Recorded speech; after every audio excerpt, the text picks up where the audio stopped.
The church bells of Hollow Creek, Montana, rang out on that bitter December morning of 1885. But they might as well have been funeral bells for Clara Whitmore. As she stepped through those heavy oak doors in her yellowed wedding dress, the only fine thing she owned, the congregation's whispers, hit her like a winter wind. "Look at the size of her," they hissed. "Disgraceful." But what happened next would change everything, because sometimes the cruelest moments lead to the most beautiful beginnings. Stay with me until the end of this story, and please comment with your city so I can see how far this tale of unexpected love has traveled. The morning sun cast long shadows across the snow-covered ground as Clara Whitmore stood before the cracked mirror in her tiny cabin, her trembling fingers working to fasten the pearl buttons of her wedding dress. The ivory silk, now yellowed with age and stretched beyond its original design, was all she had left of her former life. Today marked 1 year since her husband Thomas had been laid to rest, and tradition demanded she honor his memory at Sunday service. "You can do this," she whispered to her reflection, though the woman staring back seemed like a stranger. The face was rounder now, the body beneath the dress fuller than it had been on her wedding day 5 years prior. Grief had a way of changing people, and Clara had found solace in the simple act of baking bread, of making preserves, of filling the endless empty hours with the comfort of food.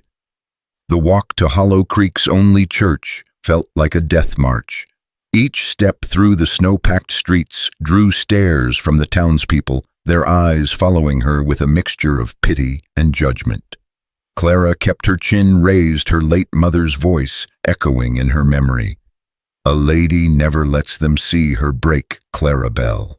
The church stood like a fortress against the Montana sky, its white-painted boards stark against the winter landscape. As Clara approached the heavy oak doors, she could hear the murmur of voices within the rustle of Sunday clothes, the soft cough of old Mrs. Henderson, who sat in the third pew every week without fail. She paused at the threshold, her gloved hand resting on the cold iron handle. Through the glass panels she could see the familiar faces of Hollow Creek's finest citizens. There was Judge Morrison with his silver mustache, Mayor Crawley adjusting his spectacles, and in the front row, the Pemberton family, the town's wealthiest residents, who owned the general store and half the buildings on Main Street. Taking a deep breath that misted in the cold air, Clara pushed open the doors. The effect was immediate and devastating. Conversation stopped mid-sentence, heads turned in unison, as if choreographed. The whispers began as a low hum and quickly rose to an unmistakable buzz of gossip and disapproval. "Well, I never," gasped Mrs. Pemberton, her voice carrying clearly across the sanctuary. "Is that Clara Whitmore in her wedding dress? Poor dear's lost her mind along with her figure," added Mrs. Caldwell, not bothering to lower her voice. Clara's face burned with shame, but she forced herself to walk down the center aisle toward an empty pew near the back. Each step felt like walking through quicksand, her legs heavy with humiliation. The wedding dress, which had once made her feel like a princess, now felt like a costume in a cruel theater production. "She's gotten so fat," whispered Sarah Pemberton to her sister.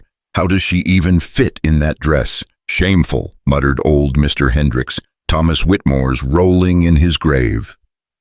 As Clara slid into the wooden pew, the whispers grew louder, more vicious. She tried to focus on Pastor Williams as he took his place at the pulpit, but the cruel comments surrounded her like a swarm of angry bees.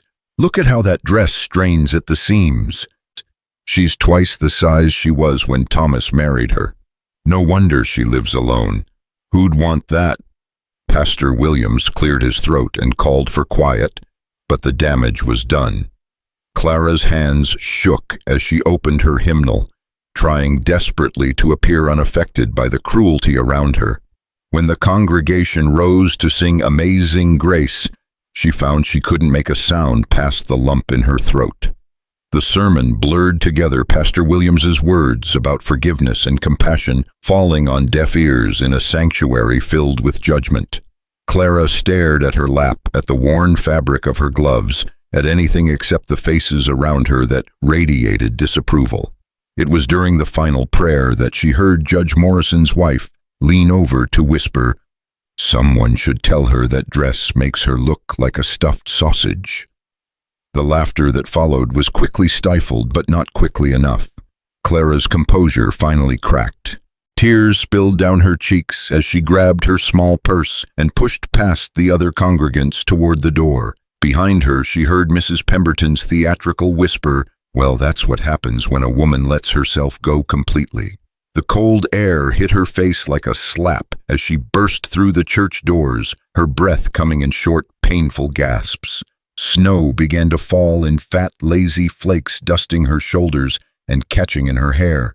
She stumbled down the church steps, her vision blurred with tears, her heart pounding with humiliation. Clara, wait!" She turned to see Pastor Williams hurrying after her, his black coat flapping in the wind.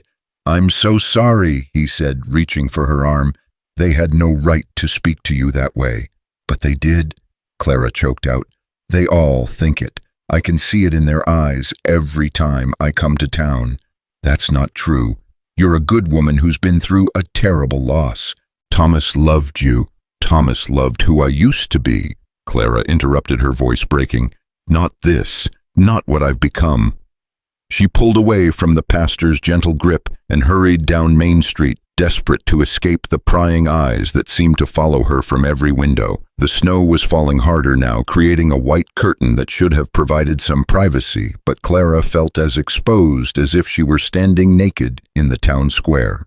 Her small cabin sat at the edge of town, a modest structure that Thomas had built with his own hands when they'd first married.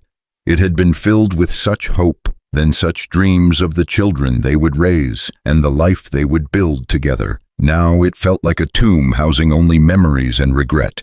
Clara fumbled with the door latch, her fingers numb with cold and emotion. Finally inside, she collapsed against the closed door and let the tears come in earnest. Great heaving sobs that shook her entire body, months of grief and loneliness and shame pouring out of her like water from a broken dam. The wedding dress suddenly felt suffocating. She clawed at the buttons, desperate to escape the silk prison that had become a symbol of her humiliation. But her shaking fingers couldn't manage the tiny pearl fastenings, and her frustration only grew. "I can't even take off my own dress," she sobbed to the empty room. "What kind of woman am I?" Outside, the wind howled around the cabin, rattling the windows and sending snow swirling past the glass. Clara sank onto her small sofa, still trapped in the wedding dress, and stared at the cold fireplace. She didn't have the energy to build a fire, didn't have the will to care about staying warm. For the first time since Thomas's death, she found herself wondering if there was any point in going on. The town would never accept her, never see past her weight to the woman she was inside. She was 28 years old and already considered a hopeless spinster, too fat and too broken to ever find love again. The sound of horses' hooves outside broke through her despair. Clara wiped her eyes and peered through the frost-covered window, expecting to see someone passing by on their way out of town. Instead, she saw a man dismounting from a large black horse, his movements careful and deliberate in the snow. He was tall and lean, dressed in a heavy coat and worn boots that spoke of a working man rather than a town dandy. A wide-brimmed hat shadowed his face, but Clara could see the strong line of his jaw, the confident way he carried himself. He tied his horse to the post near her front gate and stood for a moment looking at her cabin as if debating something. Clara's heart hammered in her chest. She didn't receive visitors, hadn't since the first few weeks after Thomas's funeral, when the church ladies had brought casseroles and unwanted advice. Who was this stranger, and what could he possibly want with her? A firm knock echoed through the small cabin. Clara remained frozen on the sofa, hoping he would simply go away. But the knock came again, more insistent this time. "Mrs. Whitmore." The voice was deep, patient. "I'm Ethan Dyer. I wondered if I might have a word with you." The name meant nothing to Clara, but something in his tone made her rise from the sofa and move toward the door. She paused with her hand on the latch, suddenly aware of how she must look tear-stained and rumpled in her wrinkled wedding dress. "What do you want?" she called through the door. "I saw what happened at church today," he said. "I thought you might need someone to talk to." Clara's cheeks burned with fresh shame. Of course he'd witnessed her humiliation. Everyone in town had. "I'm fine," she lied. "Thank you for your concern, but—" "No, ma'am, you're not fine," he interrupted gently. "And neither would I be if a bunch of small-minded folks had treated me the way they treated you." His honesty caught her off guard. Most people would have politely pretended nothing had happened, would have offered empty platitudes about Christian forgiveness. This stranger was acknowledging the cruelty she'd endured. Slowly, Clara opened the door. The man standing on her porch was younger than she'd expected, perhaps in his early 30s, with weathered hands and kind blue eyes that reminded her of summer skies. His dark hair curled slightly beneath his hat, and there was something solid and reassuring about his presence. "Mrs. Whitmore," he said, touching the brim of his hat. "I'm sorry to bother you at home, but I couldn't let what happened at church stand without saying something." "You don't need to pretend it wasn't as bad as it seemed," Clara said, her voice hollow. "I know what I looked like in there." "You looked like a woman honoring her husband's memory the best way she knew how," Ethan replied firmly. "Anyone with eyes could see that dress meant something to you." Clara's throat tightened with unexpected emotion. When was the last time someone had spoken to her with such simple kindness? "Thank you," she whispered. "But you don't have to." "Ma'am, I run a ranch about 10 miles outside of town," Ethan continued. "Hollow Ridge. It's just me and my daughter out there, and we could use some help. Someone to keep house, maybe help with cooking and such. The work's honest, and I pay fair wages." Clara stared at him in shock. "You're offering me a job?" "I'm offering you a chance," he said, "if you want it." "I don't understand. You don't even know me." Ethan was quiet for a moment, his gaze steady and thoughtful.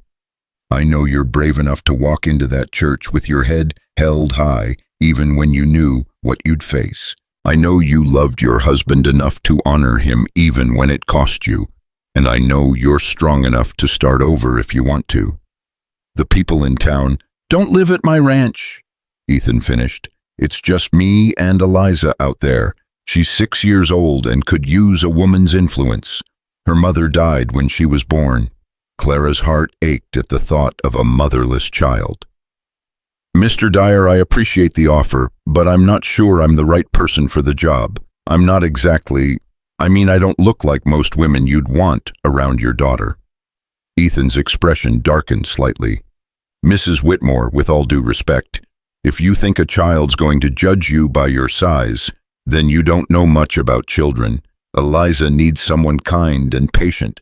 From what I saw today, you're both of those things. How could you possibly know that from watching me run out of church?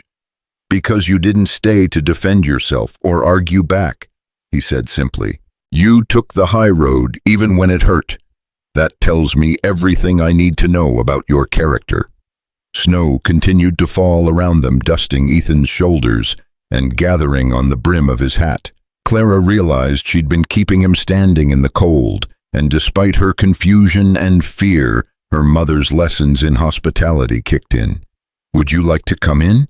You must be freezing." Ethan shook his head. "I don't want to impose. I just wanted to make the offer and let you think about it." "I don't even know you," Clara said, though something in her chest had begun to flutter with possibility. "No, ma'am, you don't, but you're welcome to come out to the ranch and meet Eliza, see the place for yourself. No obligation. If you decide it's not for you, I'll bring you back to town, no questions asked." Clara looked back into her empty cabin, then at this stranger who was offering her something she'd thought impossible, a fresh start. "Why?" she asked. "Why would you want to help me?" Ethan was quiet for so long that Clara thought he wouldn't answer. When he finally spoke, his voice was soft but certain. "Because everyone deserves a chance to start over.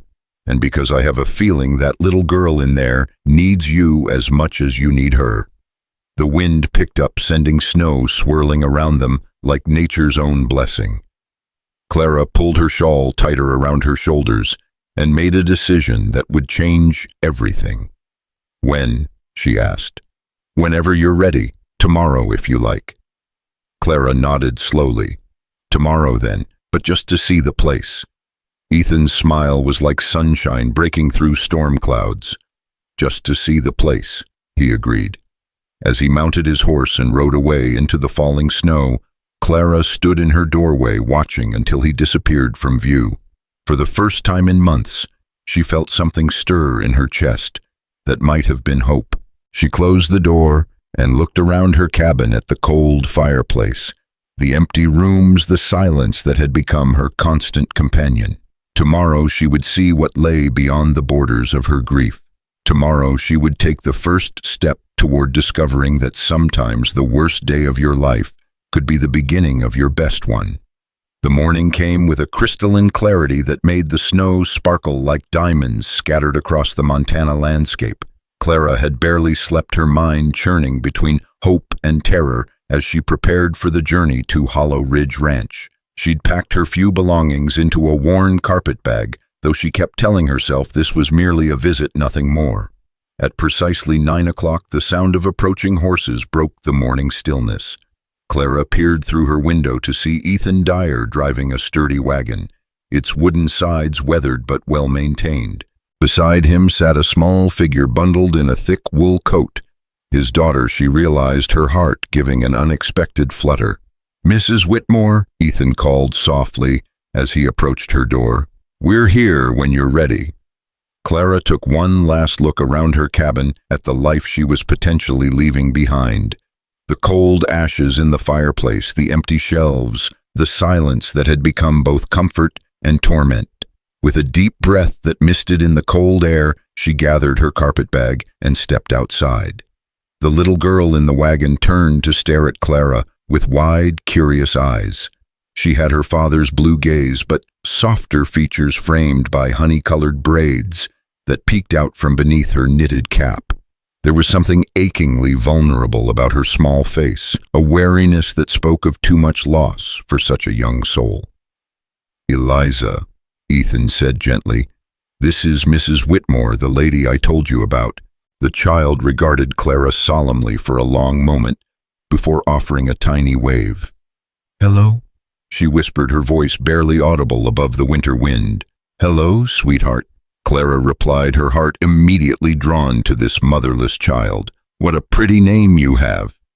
A ghost of a smile flickered across Eliza's face before she ducked her head shyly.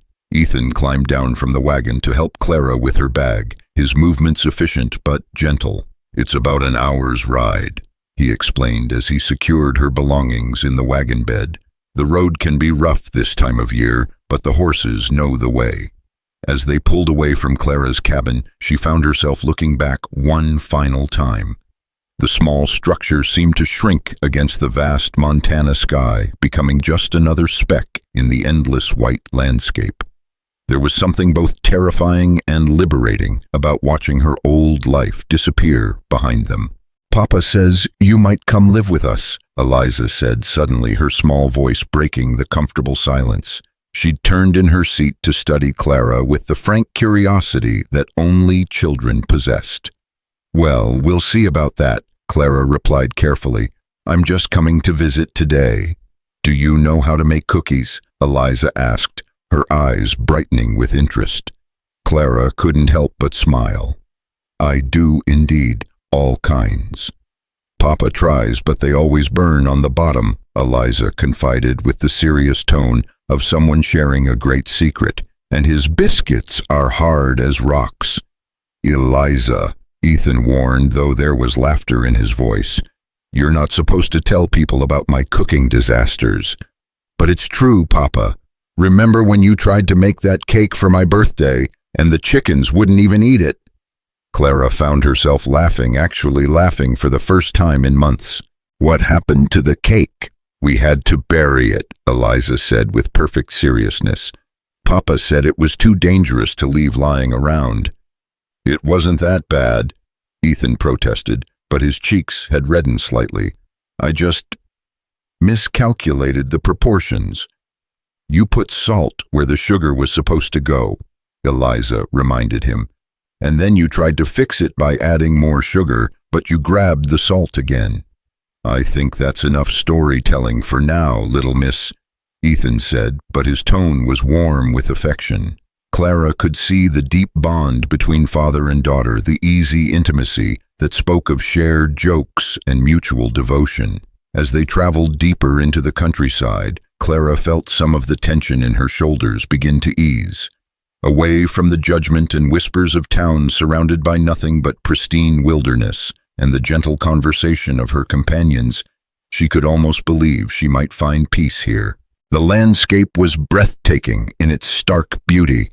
Rolling hills stretched endlessly in every direction, their snow-covered surfaces broken only by clusters of pine trees and the occasional hawk circling overhead. It was a land that demanded strength and resilience, but also offered a kind of freedom that Clara had never experienced in town. There it is, Ethan said, finally pointing ahead to where a cluster of buildings nestled in a protected valley. Hollow Ridge. Clara's breath caught in her throat as she took in her first view of what might become her new home. The ranch house was larger than she'd expected, a two-story structure built from honey-colored logs, with a wide wraparound porch that seemed to beckon visitors inside. Smoke curled from the stone chimney, promising warmth and comfort within. Behind the main house stood a sturdy barn, several outbuildings, and a corral where horses moved like shadows against the snow. "It's beautiful," Clara breathed, meaning every word. "Mama's garden is under all that snow," Eliza said, pointing to a section near the house where wooden stakes marked the boundaries of what had once been cultivated ground. "Papa says when spring comes, maybe someone could plant flowers there again." The child's words hit Clara like a physical blow. She could picture it, the garden in full-bloom vegetables, growing in neat rows, perhaps a few sunflowers nodding their heavy heads in the summer breeze. It was a dream she'd once harbored for her own small cabin, before grief had stolen her ability to imagine any kind of future. As they pulled up to the house, several dogs emerged from various hiding spots to greet them with enthusiastic barking and tail wagging.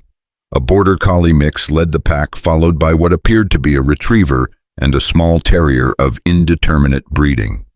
"Don't mind them," Ethan said as he helped Clara down from the wagon. "They're friendly, just excited to see someone new."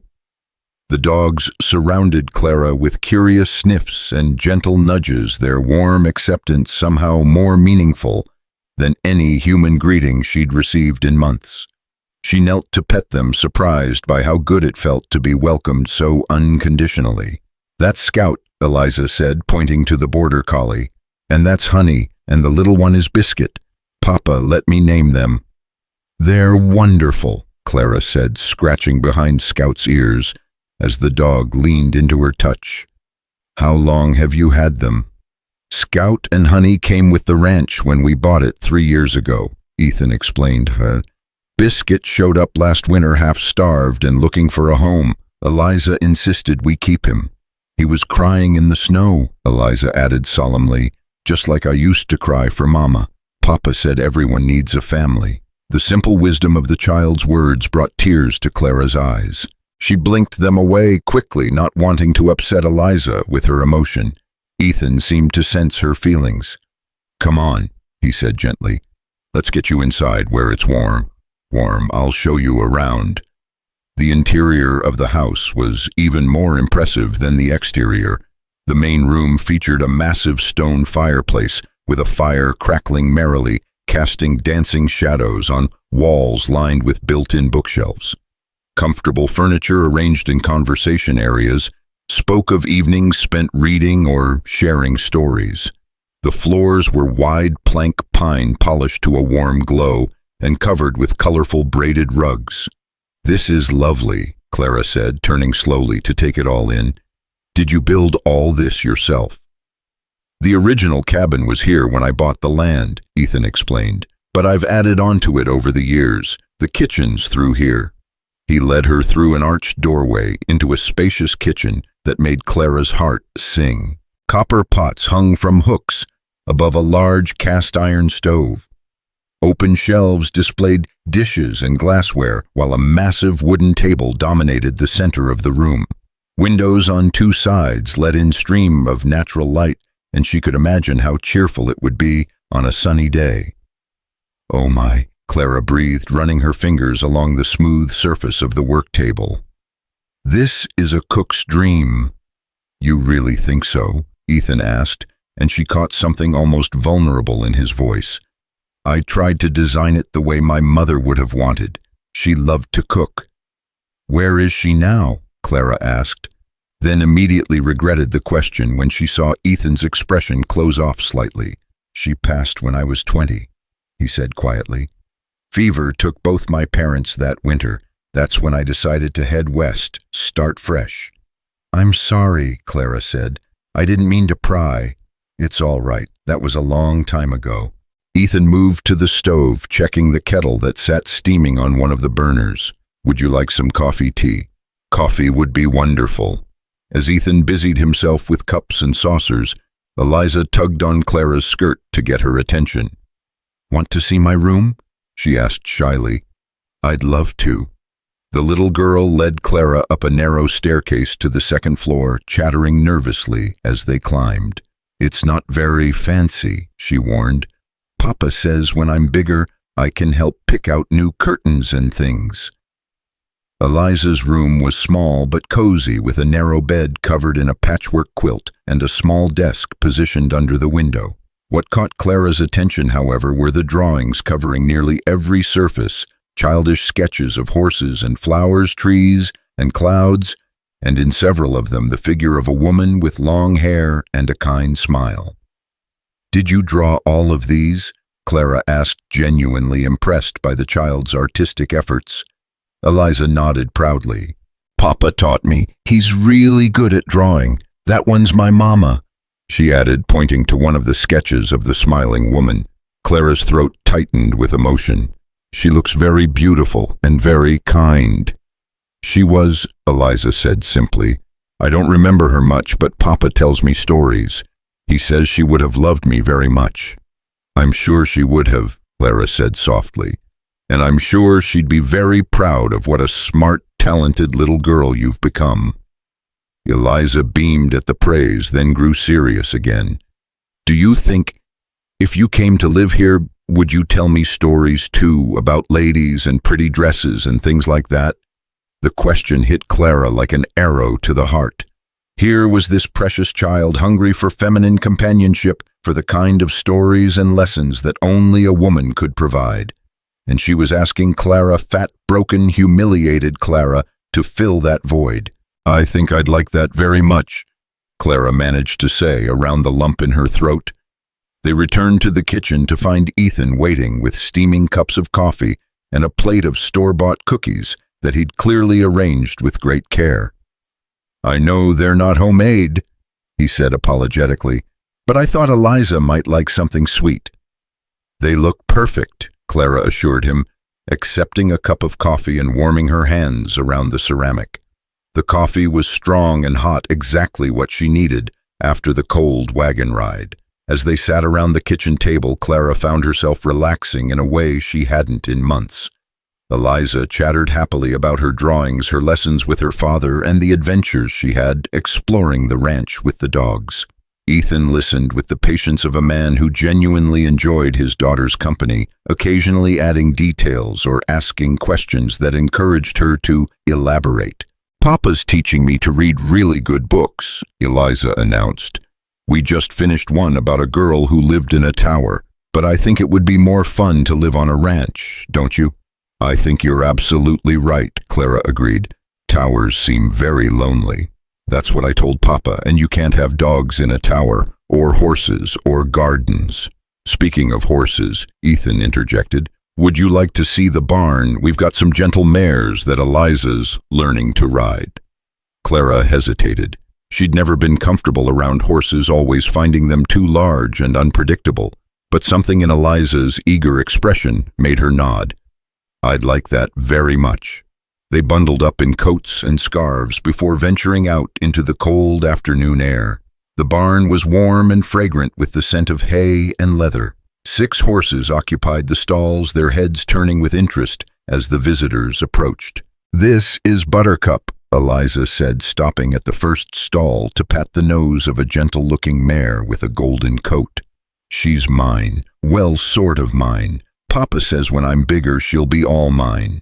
Buttercup whickered softly and nuzzled Eliza's small hand, clearly accustomed to the child's attention. Clara watched the interaction with fascination, amazed by how natural and comfortable Eliza seemed with the large animal. "She's beautiful," Clara said, meaning it. "How long have you been learning to ride?" "Since I was 4, Eliza said proudly. "Papa says I'm a natural. Want to pet her?" Clara approached cautiously, extending her hand for Buttercup to sniff. The mare's breath was warm and sweet, her dark eyes gentle and intelligent. When Buttercup nudged Clara's palm with her soft nose, Clara felt a surprising flutter of delight. "She likes you," Eliza observed with satisfaction. "Animals always know when people are good." Ethan showed Clara around the rest of the barn, explaining his breeding program and his plans for expanding the ranch. It was clear he was passionate about his work, and Clara found herself drawn into his enthusiasm, despite her own lack of experience with livestock. "How many acres do you have?" she asked as they walked back toward the house. 800, Ethan replied. "It's not the biggest spread in Montana, but it's mine. I built it from nothing, and I'm proud of what it's become."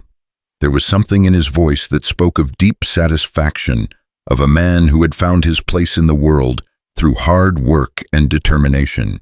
Clara envied him that certainty, that sense of belonging somewhere. As the afternoon wore on, Clara found herself falling more and more under the spell of Hollow Ridge.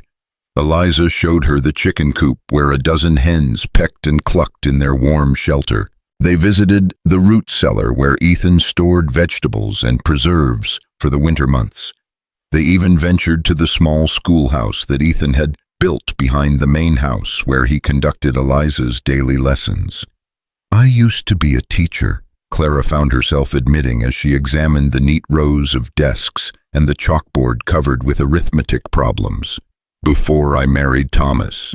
"Really?" Ethan's interest was genuine. "What grade?" "All of them," Clara said with a smile. "It was a one-room schoolhouse much like this one. I had children from 6 to 16 all learning together."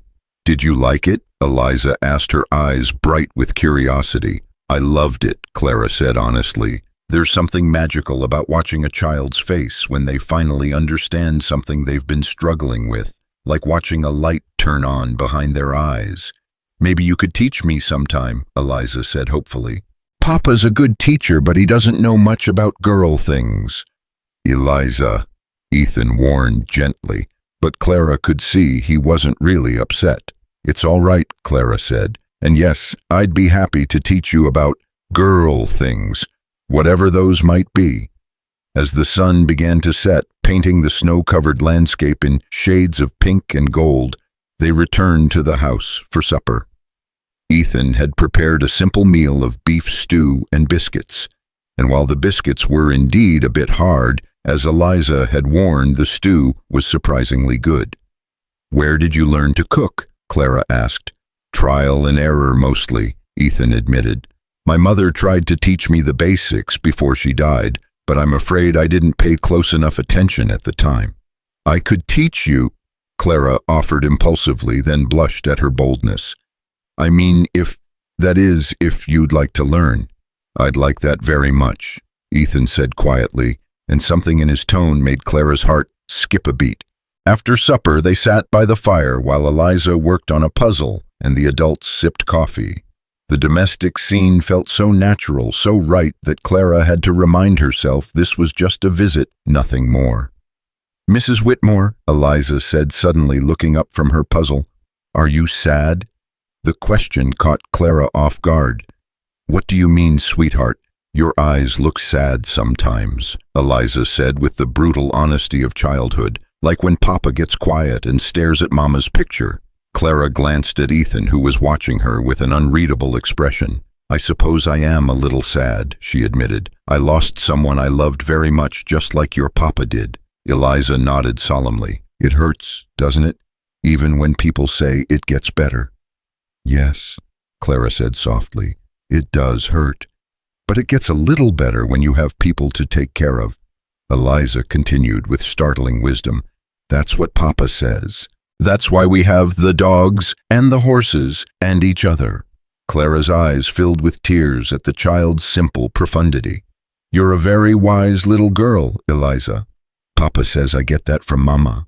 Eliza replied matter-of-factly, then returned to her puzzle as if she hadn't just delivered one of the most insightful observations Clara had ever heard. As the evening wore on, Clara felt a peace settling over her that she hadn't experienced since before Thomas's death. There was something healing about this place, about these people who had welcomed her without judgment or condition. For the first time in months, she could imagine a future that didn't involve endless days of solitude and grief. When Ethan finally announced that it was time to drive Clara back to town, she felt a sharp pang of disappointment. The evening had passed so quickly, so pleasantly, that she'd almost forgotten this was supposed to be temporary. Do you have to go? Eliza asked, her small face crumpled with disappointment. Can't you stay for just one night? Eliza, Ethan said gently, Mrs. Whitmore has her own home to get back to. But as Clara looked around the warm, welcoming kitchen at the fire crackling in the hearth and the little girl who was already tugging at her heartstrings, she realized something profound. This felt more like home than anywhere she'd been since Thomas died. Actually, she heard herself saying, if you have somewhere I could sleep tonight, I'd like to stay, just to see what it's like. Eliza's face lit up like Christmas morning. Really, you'll really stay? If your father doesn't mind, Clara said, looking at Ethan uncertainly. I don't mind at all, he said quietly. In fact, I was hoping you might. Something passed between them in that moment, an understanding that went deeper than words. Clara felt her cheeks warm under his steady gaze, and for the first time in years, she felt like a woman rather than just a widow. I'll take the sofa, she offered. Absolutely not, Ethan said firmly. You'll take the guest room upstairs. I've got clean linens, and it's got its own fireplace. As Ethan went to prepare the guest room and Eliza got ready for bed, Clara stood by the kitchen window looking out at the star-filled sky. The silence of the ranch was different from the silence of her cabin, not empty and echoing, but full of possibility and peace. She was still standing there when Ethan returned, moving quietly so as not to disturb his daughter, who had finally been coaxed into bed after extracting promises that Clara would still be there in the morning. Second thoughts, he asked, gently joining her at the window. Just thinking, Clara replied. This is all so unexpected. Yesterday morning I thought my life was over, and now... Clara turned to face him, struck by how different he looked in the firelight. Younger, somehow less weathered by responsibility and loss. Now I'm wondering if maybe it's just beginning. They stood in comfortable silence for a moment, the weight of possibility hanging between them like a bridge neither was quite ready to cross. The offer stands, Ethan said finally, for as long as you want it. This place, it needs a woman's touch, and Eliza needs... What does Eliza need? Clara asked softly.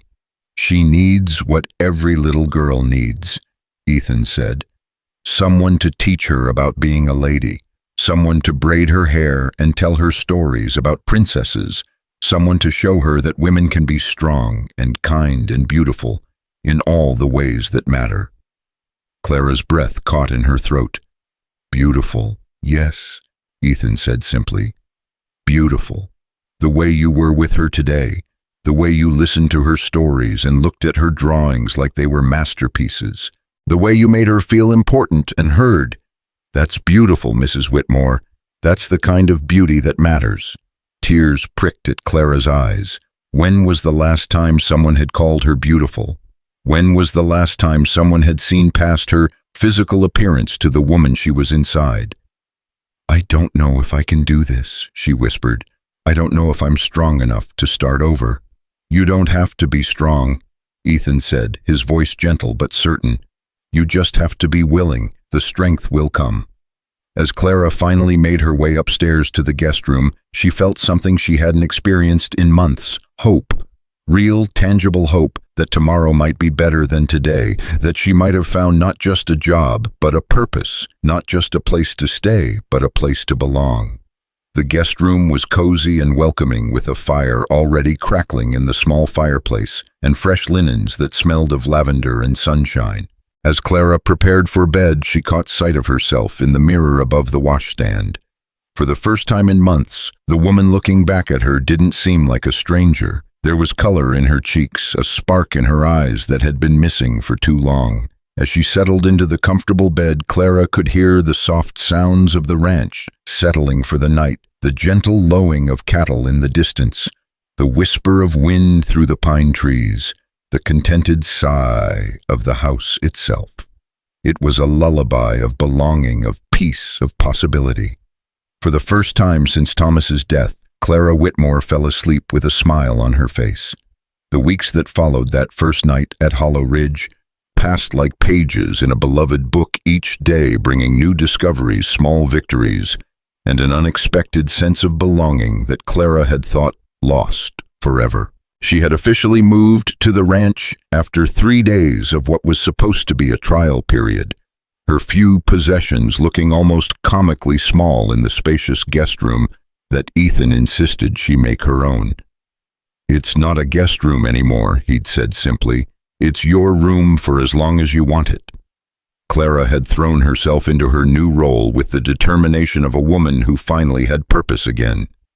The kitchen, which had been Ethan's nemesis, became her domain. She scrubbed every surface until it gleamed, organized the pantry with military precision, and began the slow process of teaching both father and daughter the art of proper cooking. "No, sweetheart," Clara laughed as Eliza enthusiastically dumped what appeared to be half a cup of salt into their cookie dough. "Remember what we talked about? A pinch means just a tiny bit between your fingers." Eliza giggled, her flour-dusted cheeks pink with excitement. "Papa always says close enough when he's cooking." "Well, Papa's going to learn that in baking measurements matter," Clara said gently, guiding the child's small hands as they corrected the mixture. "Everything has to be just right, or we'll end up with cookies that could double as roof shingles." From across the kitchen, where he was supposedly mending a bridle but had clearly been watching their lesson, Ethan chuckled. "I heard that, Mrs. Whitmore, and for your information, my cooking isn't that bad." "Papa," Eliza said with the devastating honesty of childhood, "remember when you made those pancakes that were black on the outside and gooey on the inside? Even Biscuit wouldn't eat them, and he eats everything." Clara tried to hide her smile as Ethan's cheeks reddened slightly. "Perhaps we should focus on your father's many other talents," she suggested diplomatically. "Like what?" Eliza asked innocently. "Well, he built this beautiful house. He's teaching you to read and write. He can gentle a wild horse and fix anything that breaks around here." Clara's voice softened as she spoke, surprised by how easily the praise came. "Those are pretty remarkable talents." Something flickered in Ethan's eyes as he looked at her, a warmth that made Clara's pulse quicken. "Thank you," he said quietly. As the days grew longer and the winter slowly began to loosen its grip on the land, Clara found herself settling into a rhythm that felt as natural as breathing. She woke before dawn to start the coffee and begin breakfast, then spent the morning hours teaching Eliza lessons that went far beyond reading and arithmetic. Together they learned about flowers and herbs, about the proper way to set a table, and about the art of making a house feel like a home. "Why do we have to learn about place settings?" Eliza asked one particularly bright morning as Clara showed her the proper arrangement of silverware. "We're just going to eat off them anyway." "'Cause bam," Clara explained patiently, "there's a difference between eating and dining. When we take the time to make things beautiful, even ordinary things, we're showing respect for ourselves and for the people we care about."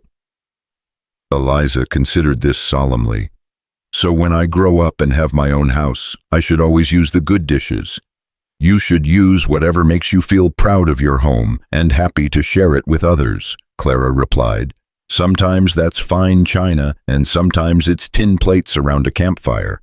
What matters is the love you put into it. These were the moments that filled Clara's heart to overflowing. Watching this bright, eager child absorb not just information, but wisdom, seeing Eliza's confidence grow with each small accomplishment. The little girl had begun to walk differently, shoulders back and chin raised, as if she was finally beginning to understand her own worth. Afternoons were usually spent with Ethan, and Clara was surprised to discover how much she enjoyed his company. He was a thoughtful man, slow to speak, but wise when he did, and he had a dry sense of humor that caught her off guard just when she thought she had him figured out. "You know," he said one day, as they worked together to repair a section of fence that had been damaged in a winter storm, "I never expected you to be so handy with tools." Clara looked down at the hammer in her capable hands, then back at the fence post she'd just secured. "My father believed girls should know how to fix things as well as boys," she said. "He said dependence was just another word for helplessness." "Smart man," Ethan observed. "I wish more people thought that way." "Thomas certainly didn't," Clara said, before she could stop herself. The words hung in the air between them, heavy with implication. Ethan was quiet for a moment, then asked gently, "What did Thomas think?" Clara hesitated, unsure how much to reveal. But there was something about Ethan's steady presence that invited honesty. "He thought women should be ornamental," she said finally. "Beautiful and fragile and utterly dependent on their husbands for everything. When I gained weight after we married, when I couldn't seem to have children, I think he saw me as a failed ornament." "Then he was a fool," Ethan said with quiet conviction. The simple statement hit Clara like a physical blow, not because it was cruel, but because it was kind, because it suggested that maybe, just maybe, the failure hadn't been hers alone. "You don't know what I was like then," she whispered. "I know what you're like now," Ethan replied, his blue eyes steady on hers. "And I know that any man who couldn't see your worth was blind." That night, as Clara lay in her bed listening to the sounds of the ranch settling around her, she allowed herself to think about Ethan's words. For so long she had carried Thomas's disappointment like a stone in her chest, believing that she had somehow failed as a wife, as a woman. But what if the failure hadn't been hers? What if she had simply married a man who was incapable of seeing past the surface to the woman beneath? The thought was both liberating and terrifying. Spring arrived at Hollow Ridge like a shy visitor, tentatively at first and then with growing confidence. The snow began to retreat, revealing patches of brown earth that would soon be green with new grass. Clara and Eliza spent hours planning the garden they would plant, poring over seed catalogs and debating the merits of roses versus sunflowers. "I think we should plant everything," Eliza declared with the boundless optimism of childhood. "Flowers and vegetables and herbs and maybe some berry bushes." "That's quite an ambitious plan," Clara said, but she was already mentally designing beds and calculating space. The truth was, she was as excited about the garden as Eliza was. It had been years since she'd had the space or the heart to grow anything, and the prospect of nurturing something from seed to harvest filled her with anticipation. "Papa says you can make anything grow," Eliza continued. "He says you have magic hands." Clara's cheeks warmed at the compliment. "I don't know about magic, but I do love gardening. There's something wonderful about helping things grow." It was true. In the weeks since her arrival at Hollow Ridge, Clara had quietly taken over the care of the houseplants that had been struggling under Ethan's well-meaning but inadequate attention. Under her care, they had begun to flourish, their leaves growing greener and their blooms more abundant. "It's like you speak their language," Eliza observed one day as she watched Clara repot a struggling geranium. "How do you know what they need?" "I listen," Clara said simply. Plants have ways of telling you what's wrong if you pay attention, just like people do. The comparison wasn't lost on Eliza, who had begun to confide in Clara about things she'd never shared with her father. Small fears and dreams, questions about her mother, wondering about what it meant to be a girl, growing up in a world of men. "Do you think I'll be pretty when I grow up?" Eliza asked one evening as Clara braided her hair for bed. The question broke Clara's heart a little. "You're already pretty," she said firmly, "but more importantly, you're kind and smart and brave. Those are the things that make a woman truly beautiful. But boys don't like smart girls," Eliza said with the matter-of-fact sadness of someone who had already learned harsh lessons about the world. "Then those boys aren't worth your time," Clara replied fiercely. "A real man, a good man, wants a woman who can think and speak her mind and stand on her own 2 feet. Don't ever make yourself smaller to make someone else comfortable." Eliza turned in her chair to look at Clara with wide, solemn eyes. "Is that why you're not married anymore? Because you're smart?" The innocent question hit Clara like a punch to the stomach. How could she explain to this precious child that sometimes love wasn't enough, that sometimes people grew apart in ways that couldn't be bridged, that sometimes the person you married turned out to be someone you'd never really known at all? "It's complicated, sweetheart," Clara said finally. "But yes, I think maybe it was partly because I was too much myself for the man I married." "Then he was stupid," Eliza declared with the fierce loyalty of childhood. "Papa says being yourself is the only thing worth being." That night, Clara found herself thinking about Thomas more clearly than she had in months. Without the haze of grief and guilt that had clouded her memories, she could see their marriage more objectively. Thomas had been a good man in many ways, but he had wanted a wife who would be content to fade into the background of his life. He had wanted someone who would smile and nod and never challenge him, never have opinions of her own, never take up too much space in any room. For a while, Clara had tried to be that woman. She had bitten her tongue when he made decisions without consulting her, had pretended to agree with opinions she found troubling, had slowly diminished herself in 1,000 small ways. But grief and isolation had stripped away those pretenses, leaving her raw and real and utterly herself. Maybe that was why the people of Hollow Creek had been so cruel that day at church. They had seen a woman who was no longer trying to make herself acceptable, no longer apologizing for taking up space in the world. They had seen the truth of who she was, and it had frightened them. But here at Hollow Ridge with Ethan and Eliza, that same truth was welcomed. Here her opinions mattered. Her knowledge was valued. Her presence was not just tolerated, but celebrated. The realization was both healing and revolutionary. As spring deepened into early summer, the ranch came alive with new energy. The horses grew sleek and spirited on the rich grass, the cattle grew fat and content, and the garden that Clara and Eliza had planted began to show the first green shoots of promise. "Look," Eliza squealed one morning, tugging Clara toward the vegetable patch. "The beans are coming up." Sure enough, tiny green shoots had pushed through the soil overnight, their leaves unfurling like miniature flags of victory. Clara knelt beside the garden bed, her heart swelling with the simple joy of watching life emerge from seemingly dead ground. "It's a miracle, isn't it?" she murmured, gently touching one of the tender shoots. What is Ethan's voice came from behind her, and Clara turned to find him watching them with an expression she couldn't quite read. "This," she said, gesturing to the garden, "new life coming from nothing but seeds and soil and faith." "And hard work," Ethan added, but his tone was gentle. "Don't forget the hard work."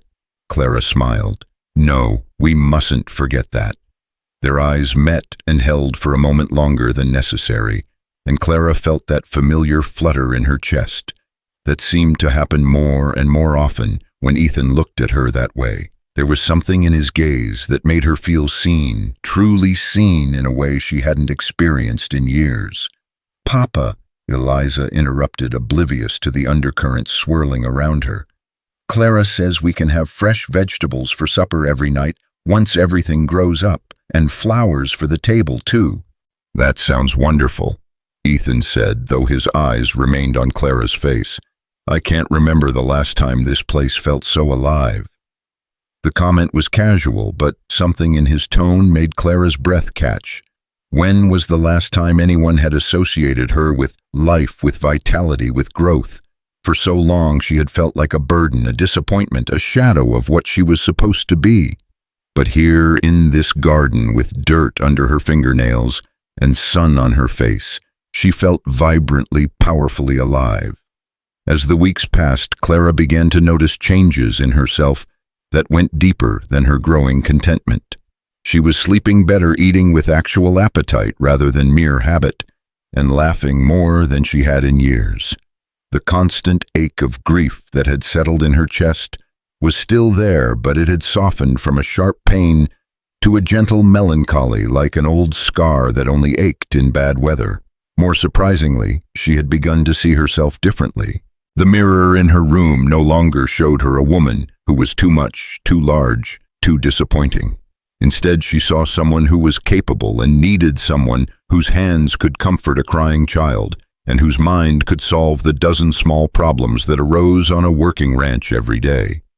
You look different, Eliza observed one evening as they worked together to shell peas for supper. Happier. Do I? Clara asked, genuinely curious. Your eyes smile now, even when your mouth isn't. Before they were always sad, even when you were being nice. The child's observation was startlingly accurate. Clara had become so accustomed to carrying her grief like armor that she hadn't realized how it had affected everything about her, even the way she looked at the world. You know what I think? Eliza continued, her small fingers working efficiently at the pea pods. I think you were meant to be here, with us. The simple statement hit Clara with unexpected force. Meant to be here. When was the last time she had felt meant to be anywhere? What makes you say that? Clara asked softly. Eliza looked up from her work, her blue eyes serious beyond her years. Because everything's better since you came. The food tastes better, the house feels warmer, Papa smiles more, and I have someone to talk to about girl things. Plus, the flowers are happy. The flowers are happy. Look at them, Eliza said, pointing through the kitchen window to where the garden bloomed in riotous color. They're practically dancing. Plants know when they're loved. Clara followed the child's gaze to the garden they had created together. It was indeed spectacular, a testament to careful planning, hard work, and what could only be called love. The vegetables grew in neat, abundant rows, while flowers spilled over their borders in glorious profusion. It was everything Clara had dreamed a garden could be. You're right, she said quietly. They do seem happy. That evening, as Clara was cleaning up after supper, she heard voices from the front porch and recognized the sound of visitors. Through the kitchen window, she could see Ethan talking with two men. She didn't recognize their horses tied to the hitching post. Something in their posture, in the way they stood too close to Ethan, made her uneasy.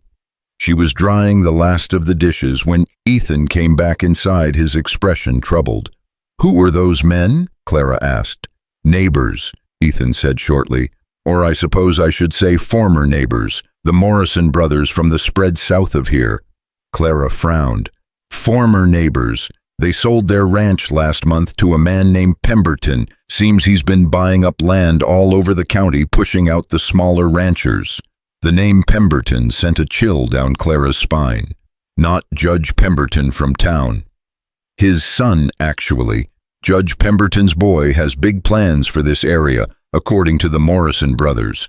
Plans that apparently don't include small independent ranchers like me. Clara set down the dish towel with hands that had begun to shake.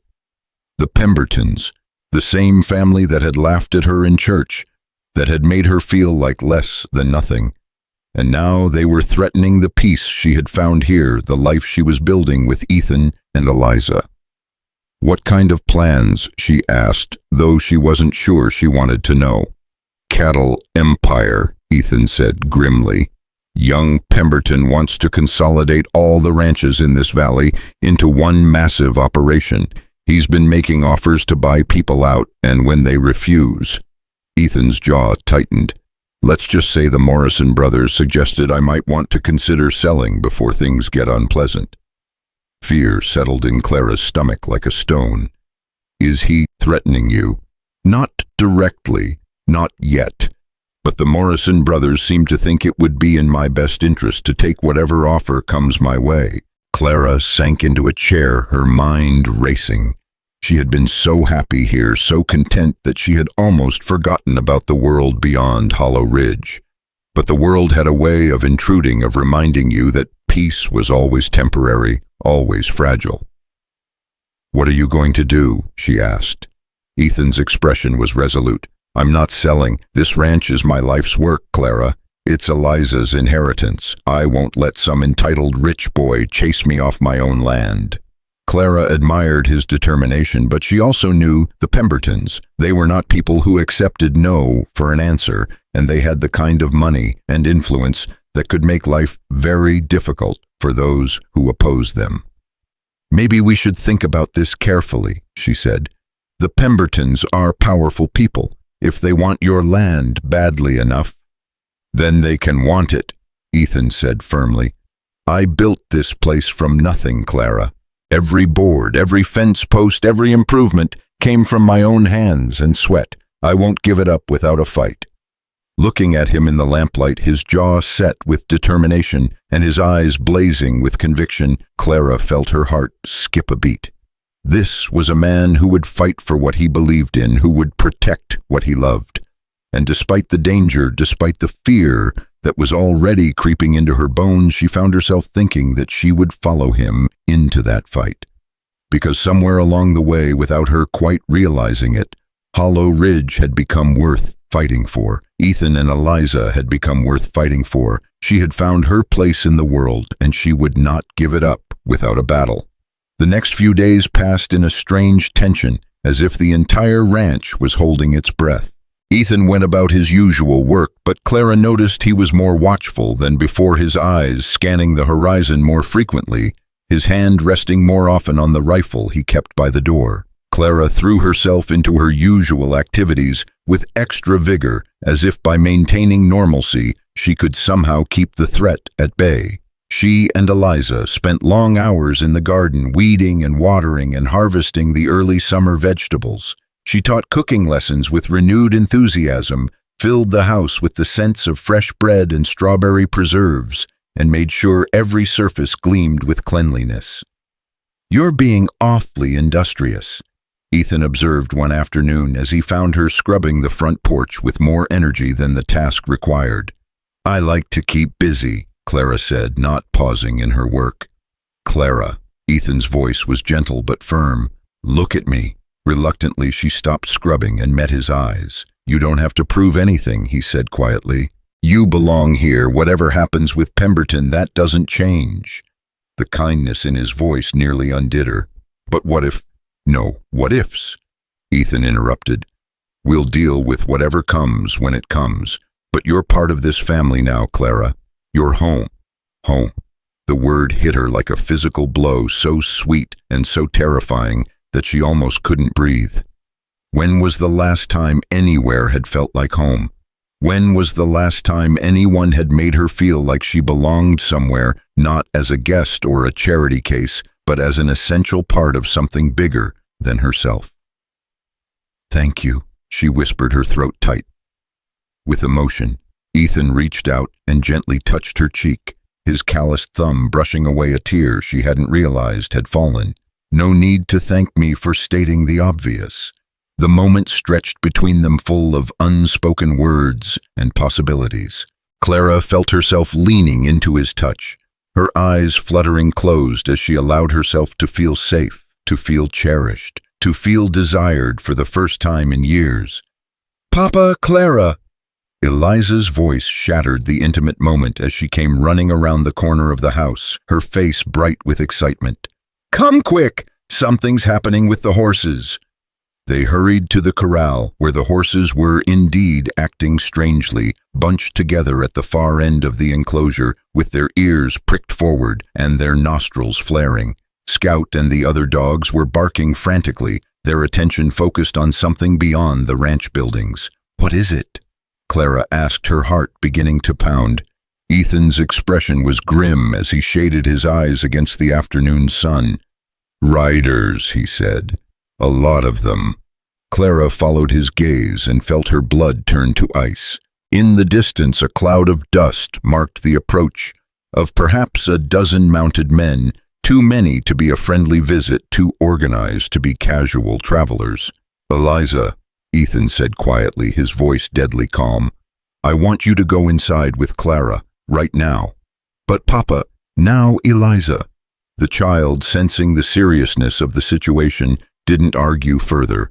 Clara took her small hand and led her toward the house, but she couldn't resist looking back over her shoulder at the approaching riders. At their head rode a man she recognized even at a distance, Judge Pemberton's son Marcus, his arrogant posture unmistakable even from far away.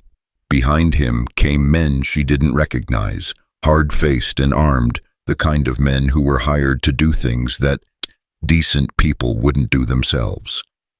"Clara," Ethan called, and she turned to find him watching her with an expression that made her stomach clench. "Take Eliza upstairs and keep her there. No matter what you hear, don't come out until I tell you it's safe." "Ethan, promise me," he said urgently. "Promise me you'll keep her safe." Clara looked at this man who had given her a new life, who had shown her what it meant to be valued and cherished, and felt her heart break a little. "I promise," she whispered. "But you be careful. You come back to us. Do you hear me?" Something flickered in Ethan's eyes at her words, something that looked almost like hope. "I'll do my best," he said softly. As Clara hurried Eliza upstairs and tried to keep the child calm, while the sound of approaching hooves grew louder, she found herself praying to a God she hadn't spoken to in months. "Please," she begged silently, "please don't let me lose this. Please don't let them take away the only happiness I've found." Outside, she could hear voices now, Marcus Pemberton's cultured tones mixing with Ethan's steady responses. The conversation was too muted for her to make out words, but the tone was unmistakably threatening. Eliza pressed close to Clara's side, her small body trembling with fear. "What do they want, Clara?" "I don't know, sweetheart," Clara lied, wrapping her arms around the child. "But your papa will handle it. He's very brave and very smart." Through the upstairs window, Clara could see the group of riders spread out in a rough semicircle around Ethan, who stood alone on his own front porch. The sight made her blood boil. How dare they come to his home like this, threatening him with their numbers and their weapons? But as she watched, something unexpected happened. One of the horses, a young stallion that had been giving Ethan trouble for weeks, suddenly reared and broke away from its rider. The animal bolted straight toward the corral where the other horses were still bunched together in nervous confusion. In the chaos that followed, Clara saw something that made her heart stop. Eliza, who had apparently slipped away from her side while she was focused on the window, was running across the yard toward the corral directly into the path of the panicked stallion. Without thinking, without hesitation, Clara flew down the stairs and out the front door, her only thought to reach the child before the horse did. Behind her, she heard Ethan's shout of alarm, heard the confusion and noise of the mounted men, but all that mattered was getting to Eliza before it was too late. Time seemed to slow as Clara ran, her feet flying over the ground that had become so familiar, so beloved. She could see the terror on Eliza's face as the child realized her danger, could see the wild eyes of the stallion as it bore down on them both. There was no time to think, no time to calculate odds or consider consequences. There was only love, pure and fierce and unstoppable, driving Clara forward into the path of danger to save the child who had become the daughter of her heart. She reached Eliza just as the stallion thundered past, sweeping the little girl into her arms and throwing them both to the ground in a tangle of skirts and dust and desperate protective love. The horse's hooves pounded past them so close that Clara could feel the wind of its passage, could smell the sweat and fear musk of the animal as it careened toward the safety of the corral. For a moment, the world was silent except for the sound of Clara's ragged breathing and Eliza's frightened sobs. Then suddenly Ethan was there, his hands gentle but urgent as he checked them both for injuries, his face white with terror and relief. "Are you hurt?" he demanded, his voice hoarse with emotion. "Either of you?" "I don't think so," Clara gasped, still clutching Eliza to her chest. "Eliza, sweetheart, are you all right?" The child nodded against her shoulder, her small arms wrapped tightly around Clara's neck. "You saved me," she whispered. "You could have been hurt, but you saved me anyway." Clara felt tears streaming down her face as she held this precious child, this gift she had been given when she thought her life was over. "Of course I did," she said fiercely. "Of course I did." Around them, the mounted men had begun to control their own frightened horses, but Clara was only dimly aware of their presence. All that mattered was the solid weight of Eliza in her arms, the knowledge that they were both safe, the feeling of Ethan's strong hands helping them both to their feet. It was only as she stood brushing dust from her skirts and checking Eliza one more time for injuries that Clara became aware of the silence that had fallen over the yard. She looked up to find every man there, Pemberton and his hired guns alike staring at her with expressions that ranged from amazement to something that might have been respect. "Well," said Marcus Pemberton, his cultured voice cutting through the silence. "That was quite a display of courage, Mrs. Whitmore," Clara said, lifting her chin as she faced the man who represented everything she had fled from. Clara Whitmore. Recognition dawned in Pemberton's eyes, followed quickly by a sneer that made Clara's blood boil. "Ah, yes, the widow woman who made such a spectacle of herself at church last winter. I should have recognized the distinctive silhouette." The insult hit Clara like a physical blow, but before she could respond, Ethan stepped forward with murder in his eyes. "You'll apologize to Mrs. Whitmore," he said quietly, his voice deadly calm. "Right now." Pemberton laughed, but there was nervousness in the sound. "I hardly think." "Right now," Ethan repeated, and something in his tone made several of the hired men shift uneasily in their saddles. The standoff stretched for a moment that felt like eternity. Then Eliza, still in Clara's arms, spoke up with the clear, carrying voice of childhood innocence. "You're wrong about Clara," she said to Pemberton, her blue eyes flashing with indignation. "She's the prettiest lady in all of Montana. Papa says so all the time." The words hung in the air like a challenge, and Clara felt her heart stop as she realized what the child had said.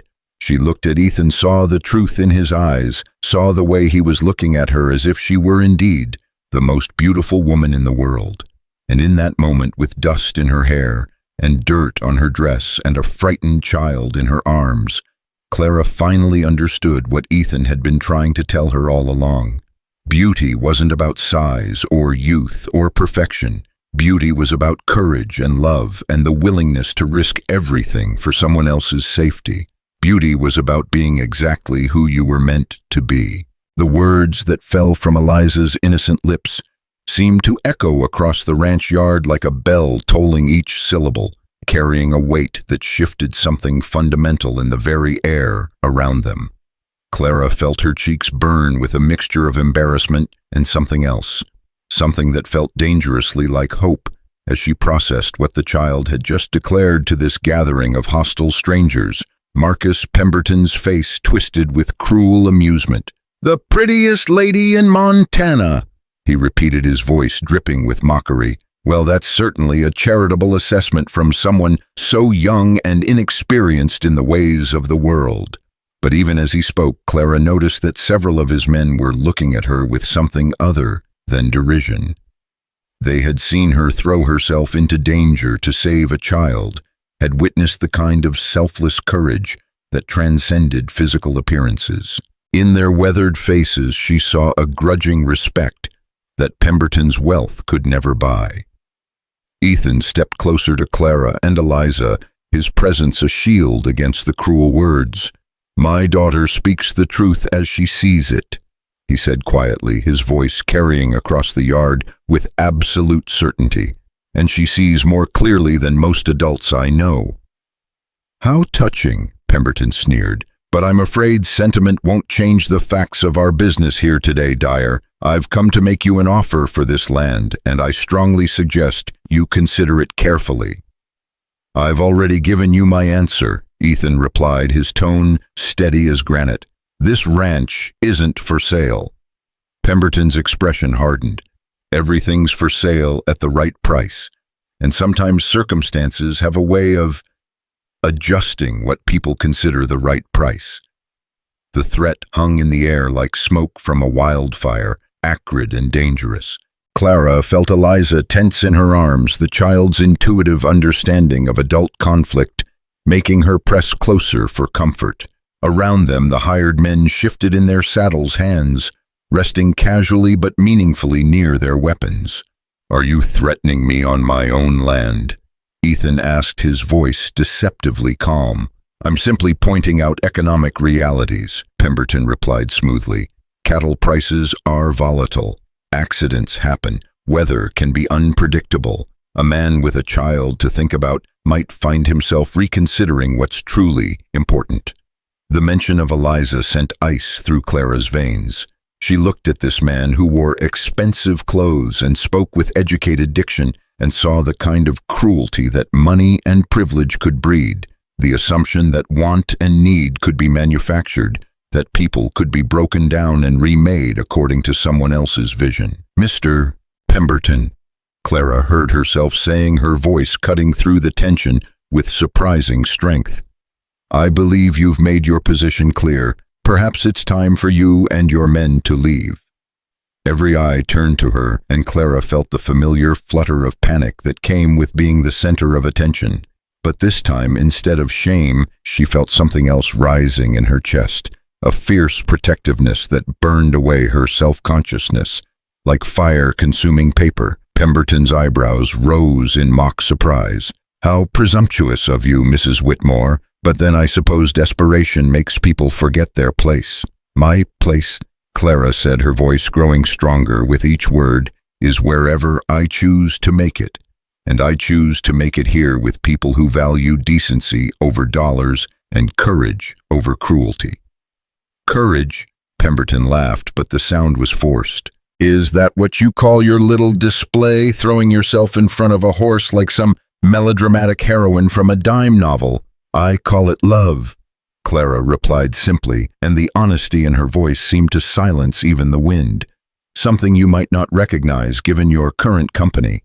She gestured to the hired gunmen surrounding the men, whose very presence spoke of violence held barely in check.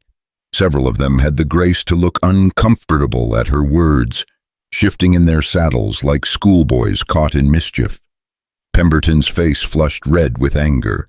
You forget yourself, madam. You're nothing but a fat widow who couldn't hold on to her first husband and now fancies herself some kind of pioneer woman. Do you really think this charade will last? Do you think Dyer here won't come to his senses once he realizes what a burden you've become? The words hit Clara like physical blows, each one designed to find her deepest insecurities and tear them open. For a moment she felt the familiar shame wash over her, the voice in her head that whispered that he was right, that she was fooling herself, that she would always be too much for any man to truly want. But then she felt Eliza's small hand slip into hers, felt the child's absolute trust and affection, and she remembered the way Ethan had looked at her when he thought she wasn't watching, not with pity or obligation, but with something that might have been wonder. Mr. Pemberton, she said, her voice steady despite the tears that threatened, I've spent enough of my life listening to men like you tell me what I am and what I'm worth. I won't waste another moment of it. She turned to face Ethan, her heart pounding with a combination of terror and determination.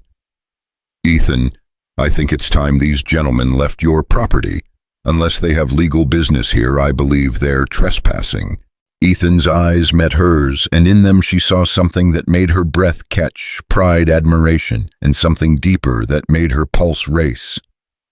You heard the lady, he said, his gaze never leaving Clara's face. "You're not welcome here." Pemberton's face had gone from red to purple with rage. "This isn't over, Dyer. Not by a long shot. There are more ways than one to convince a man to see reason." "And there are laws against most of them," Ethan replied evenly. "I suggest you remember that." "Laws," Pemberton spat. "Laws are for people who can't afford to make their own rules. You'll learn that soon enough." He wheeled his horse around with unnecessary violence, causing the animal to rear and fight against the bit. His men followed suit, but Clara noticed that several of them tipped their hats to her as they passed, a small gesture of respect that somehow meant more than all of Pemberton's bluster. As the dust cloud of their departure settled, Clara found herself still standing in the ranch yard, Eliza in her arms and Ethan beside her, the three of them forming a small circle of solidarity against the world. The silence that followed was profound, broken only by the gentle lowing of cattle and the whisper of wind through the grass. "Well," Ethan said finally, his voice rough with emotion, "that was certainly interesting." Clara laughed, surprising herself with the sound. "That's one way to put it." She set Eliza down gently, smoothing the child's hair with trembling hands. "Are you all right, sweetheart?" Eliza nodded solemnly. "I'm sorry I ran outside when you told me to stay upstairs. I just heard the horses and I wanted to see what was happening." "I know," Clara said, kneeling to meet the child's eyes. "But running toward frightened animals is very dangerous. You could have been seriously hurt." "But you saved me," Eliza said simply, "just like a mama would." The words hit Clara like a thunderbolt, so unexpected and so profound that she felt her knees nearly buckle. She looked up at Ethan, saw the same shock and wonder in his face that she felt in her own heart. "Eliza," Ethan said softly, "what did you just say?" "I said Clara saved me like a mama would," Eliza repeated, looking between them with the puzzled expression of someone who doesn't understand why adults find the obvious so surprising. "That's what mamas do, isn't it? They keep their children safe, even when it's scary." Clara felt tears spilling down her cheeks as she looked at this beautiful motherless child who had somehow decided that she, broken grieving Clara, was worthy of that most sacred of titles. "Oh, sweetheart," she whispered. I know you're not my real mama," Eliza continued with the matter-of-fact wisdom that children sometimes possessed. "But you take care of me like one. You teach me things and make good food and tell me stories and make sure I'm safe, and you love me, I can tell." "Yes," Clara said, her voice breaking. "Yes, I do love you, so very much." Eliza smiled, a radiant expression that lit up her entire face. "And Papa loves you too. I can tell that too."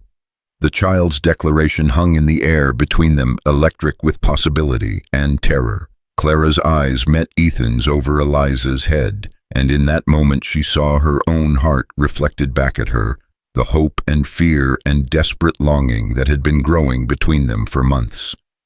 "Eliza," Ethan said gently, "why don't you go check on the horses? Make sure they're all settled down after that excitement." "Okay, Papa," Eliza said cheerfully, apparently oblivious to the magnitude of what she had just revealed. She skipped toward the corral, calling to the dogs, who bounded after her with enthusiasm. Clara and Ethan stood alone in the ranch yard, the space between them suddenly charged with everything that had been left unsaid for so long. Clara felt her heart hammering against her ribs as she waited for Ethan to speak, to confirm or deny what his daughter had so innocently proclaimed. "Clara," Ethan said, finally, his voice rough with emotion, "what Eliza said about me loving you, you don't have to explain," Clara said quickly, terrified of what he might say. "Children sometimes see things that aren't there, or they wish for things." "She's right," Ethan interrupted, the words coming out in a rush. "God help me, she's absolutely right. I do love you." Clara felt the world tilt sideways. "Ethan, I've been fighting it for weeks," he continued, the words spilling out as if a dam had burst inside him, "telling myself it was too soon. that you were still grieving, that I had no right to feel this way. But when I saw you throw yourself in front of that horse today, when I thought I might lose you—" His voice broke. "Clara, I can't pretend anymore. I can't keep acting like you're just the housekeeper, like what I feel for you is just gratitude or friendship." Clara stared at him, this strong, kind man, who had given her a home when she had nowhere else to go, who had seen value in her when she couldn't see it in herself. "But I'm not the kind of woman men like you usually—" "What kind of woman am I supposed to like?" Ethan asked, stepping closer to her. "Someone who cares more about her appearance than her character, someone who would let a child walk into danger rather than risk her own safety, someone who would stand silent while bullies threatened her family." "Your family," Clara whispered, "not mine." "Isn't it?" Ethan asked, his blue eyes searching her face. "Haven't you been part of this family since the day you arrived? Haven't you made this house a home, made my daughter bloom like a flower in spring, made me remember what it feels like to hope for something more than just surviving each day?" Clara felt tears streaming down her face as she struggled to process what he was telling her. "I'm not beautiful, Ethan. I'm not young or slender or any of the things that men want in a wife." "You're wrong," Ethan said, fiercely reaching up to cup her face in his calloused hands. "You're beautiful in every way that matters. You're beautiful when you're teaching Eliza to braid her hair, when you're kneading bread in the morning sunlight, when you're reading by the fire in the evening. You're beautiful when you're angry at injustice, and when you're gentle with hurt animals, and when you're brave enough to face down men like Pemberton." He leaned closer, his forehead almost touching hers. "But most of all, you're beautiful when you smile, really smile, like you did the first morning you woke up in this house and realized you were home." "Ethan," Clara breathed, hardly daring to believe what she was hearing. "I know this is sudden," he said urgently. "I know you might need time to think, to grieve, to figure out what you want. But Clara, I can't let another day pass without telling you how I feel. You've brought light back into my life, into Eliza's life. You've made us a family." Clara looked into his eyes and saw nothing but truth, nothing but love, so pure and honest that it took her breath away. This man wasn't asking her to be smaller or quieter or different than she was. He was asking her to be exactly herself, to bring all her strength and passion and stubborn determination into a life they would build together. "I love you too," she whispered the words, feeling like a prayer and a promise all at once. "I think I've loved you since the day you defended me to your daughter, since you saw something in me worth saving." Ethan's smile was like sunrise breaking over the mountains. "So what do we do now?" Before Clara could answer, Eliza's voice rang out from the corral. "Papa, Clara, come quick." They turned to see the child standing by the fence, her face bright with excitement as she pointed toward the road that led back to town. In the distance, a lone rider was approaching, but this time there was nothing threatening about the figure. As it drew closer, Clara recognized Pastor Williams from the Hollow Creek Church, his kindly face familiar even at a distance. "Pastor Williams," Ethan called as the man approached, "what brings you all the way out here?" The pastor dismounted with the careful movements of a man more accustomed to pulpits than saddles. "I heard about the trouble you had today," he said, his expression concerned. "Young Marcus Pemberton was in town bragging about his visit to Hollow Ridge. I thought I should come check on you folks." Clara felt her cheeks burn with embarrassment. If Pemberton had been talking in town, then by now everyone in Hollow Creek would know about the confrontation, about her presence at the ranch, about the things that had been said. "We're fine, Pastor," Ethan said carefully. "No real harm done." Pastor Williams nodded, but his eyes were troubled. "I'm glad to hear it, but I'm afraid Marcus wasn't content to keep his opinions to himself. He's been telling anyone who'll listen that you're harboring well, he used some rather unkind words to describe Mrs. Whitmore." Clara's heart sank. She had been so happy, so hopeful just moments before, and now the ugly reality of small-town gossip was creeping back into her life like a poisonous fog. What exactly did he say? Ethan asked, his voice dangerously quiet. Pastor Williams looked uncomfortable. He suggested that Mrs. Whitmore was taking advantage of your kindness. He painted a picture of an immoral arrangement that has some folks quite stirred up. Some folks need to mind their own business, Ethan said bluntly. I agree, Pastor Williams said quickly, but the truth is there are people in town who are concerned about the situation, about an unmarried woman living alone with you and Eliza. Clara felt the familiar shame wash over her, the sense that she was somehow dirty or wrong simply by existing in a way that didn't fit other people's narrow definitions of propriety. I should go, she said quietly. I should pack my things and leave before this gets worse. No, Ethan said firmly, turning to face her. Absolutely not. But Pastor Williams is right, Clara said, her voice breaking. People are talking, making assumptions. I won't have Eliza hurt by gossip about her father and me. Then we'll give them something else to talk about, Ethan said, his voice clear and certain. Pastor Williams looked between them with growing understanding. Are you saying what I think you're saying? Ethan took Clara's hands in his grip warm and steady and sure. I'm saying that I want to marry this woman if she'll have me. I want to make her my wife in the eyes of God and the law and anyone else who cares to know. Clara's breath caught in her throat. Ethan, you don't have to. I want to, he interrupted. Not because of gossip or social pressure, but because I love you. Because I want to wake up beside you every morning for the rest of my life. Because I want Eliza to have the mother she deserves, and I want to have the family I never dared hope for. He dropped to one knee right there in the ranch yard still holding her hands, his blue eyes blazing with love and determination. Clara Whitmore, will you marry me? The world seemed to stop spinning. Clara looked down at this good, strong man kneeling in the dust, for her offering her not just his name, but his heart, his home, his future. Behind him she could see Eliza jumping up and down with excitement, her small face radiant with joy. Even Pastor Williams was smiling, his earlier concerns apparently forgotten in the face of such obvious love. Yes, Clara whispered, then louder, yes, Ethan Dyer, I will marry you. Ethan surged to his feet and swept her into his arms, spinning her around as Eliza cheered and the dogs barked with excitement.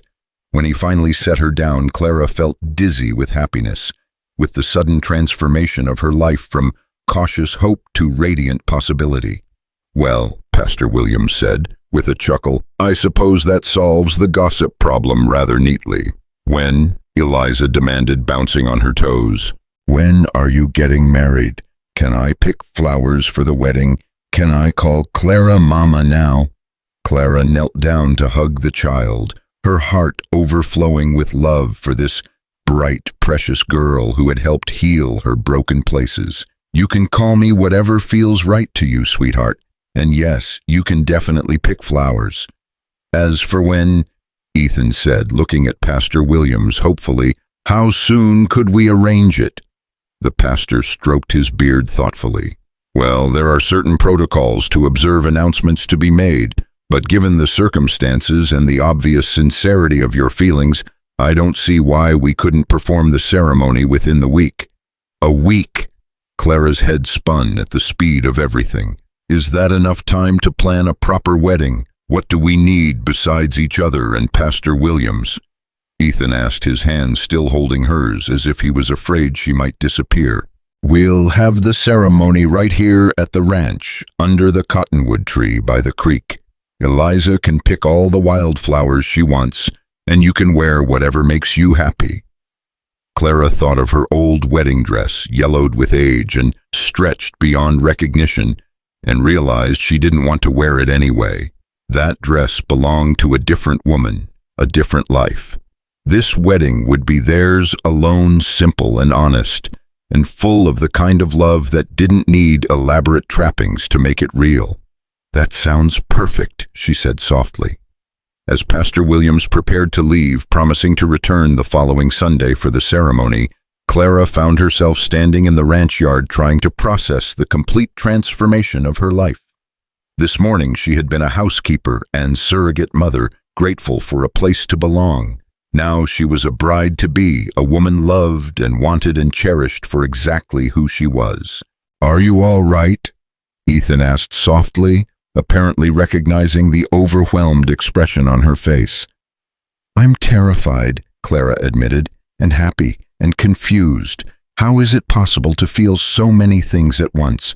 "I don't know," Ethan said, pulling her close. "But I feel them too." They stood together in the gathering dusk, holding each other while Eliza played with the dogs, and the ranch settled into evening quiet around them. Clara breathed in the scent of hay and horses, and the man who would soon be her husband, and felt something that had been clenched tight in her chest for months finally begin to relax. "Ethan," she said quietly, "what if Pemberton makes good on his threats? What if he tries to hurt the ranch or Eliza or—" "Then we'll face it together," Ethan said firmly, "as a family, as husband and wife. I'm not afraid of Marcus Pemberton, Clara, not when I have something worth fighting for." Clara looked up at him. This man who had seen her at her lowest point and decided she was worth loving, and felt her fear begin to transform into something else, a fierce determination to protect what they were building, to fight for the happiness they had found. The sound of approaching hoofbeats interrupted her thoughts, and Clara felt her heart skip with renewed anxiety. But as the rider drew closer, she recognized the figure of Tom Morrison, one of the neighbors who had sold his ranch to Pemberton. "Ethan," Tom called as he approached, his face grim with urgency. "I've got news you need to hear." "What is it?" Ethan asked instinctively, moving to shield Clara and Eliza. Tom dismounted heavily, his weathered face creased with worry. "It's about Pemberton. He's not just buying up ranches, he's got something bigger planned, something that involves the railroad." Clara felt ice form in her stomach. "The railroad. There's talk of a new spur line coming through this valley," Tom continued. "Pemberton's been buying up land right in the path of where the tracks are supposed to go. Word is he's got inside information from his father's political connections." Ethan's jaw tightened. "So he's not just building a cattle empire, he's positioning himself to profit from the railroad development." "That's what it looks like," Tom confirmed. "And your ranch, Ethan Hollow Ridge, sits right in the middle of where that railroad's supposed to run. If Pemberton can't buy you out, he'll find another way to get the land," Ethan finished grimly. Clara felt the happiness of the evening drain away like water from a broken bucket. Just when she had found love, found a future worth fighting for, the forces that had driven her from her old life were threatening to destroy her new one. "There's more," Tom said reluctantly. "Pemberton's been talking to the territorial authorities. He's claiming that small ranchers like you are obstacles to progress, that the territory would be better served by consolidating land ownership into the hands of people with the capital to develop it properly." "Meaning himself," Ethan said bitterly. "Meaning himself," Tom agreed. "And he's got the money and connections to make his argument sound convincing to people who've never set foot in this valley." Clara looked around at the ranch that had become her sanctuary, at the home they were building together, and felt a surge of fierce protectiveness that surprised her with its intensity. She had run once before, had let cruel words and narrow minds drive her from her place in the world. She would not run again. "What do we do?" she asked, her voice steady despite the fear churning in her stomach. Ethan looked at her with surprise and something that might have been pride. "We fight," he said simply. "We stand our ground and we fight for what's ours." "Together," Clara added firmly. "We fight together." As Tom Morrison rode away into the darkness carrying his warnings and his own bitter experience of what it meant to lose everything.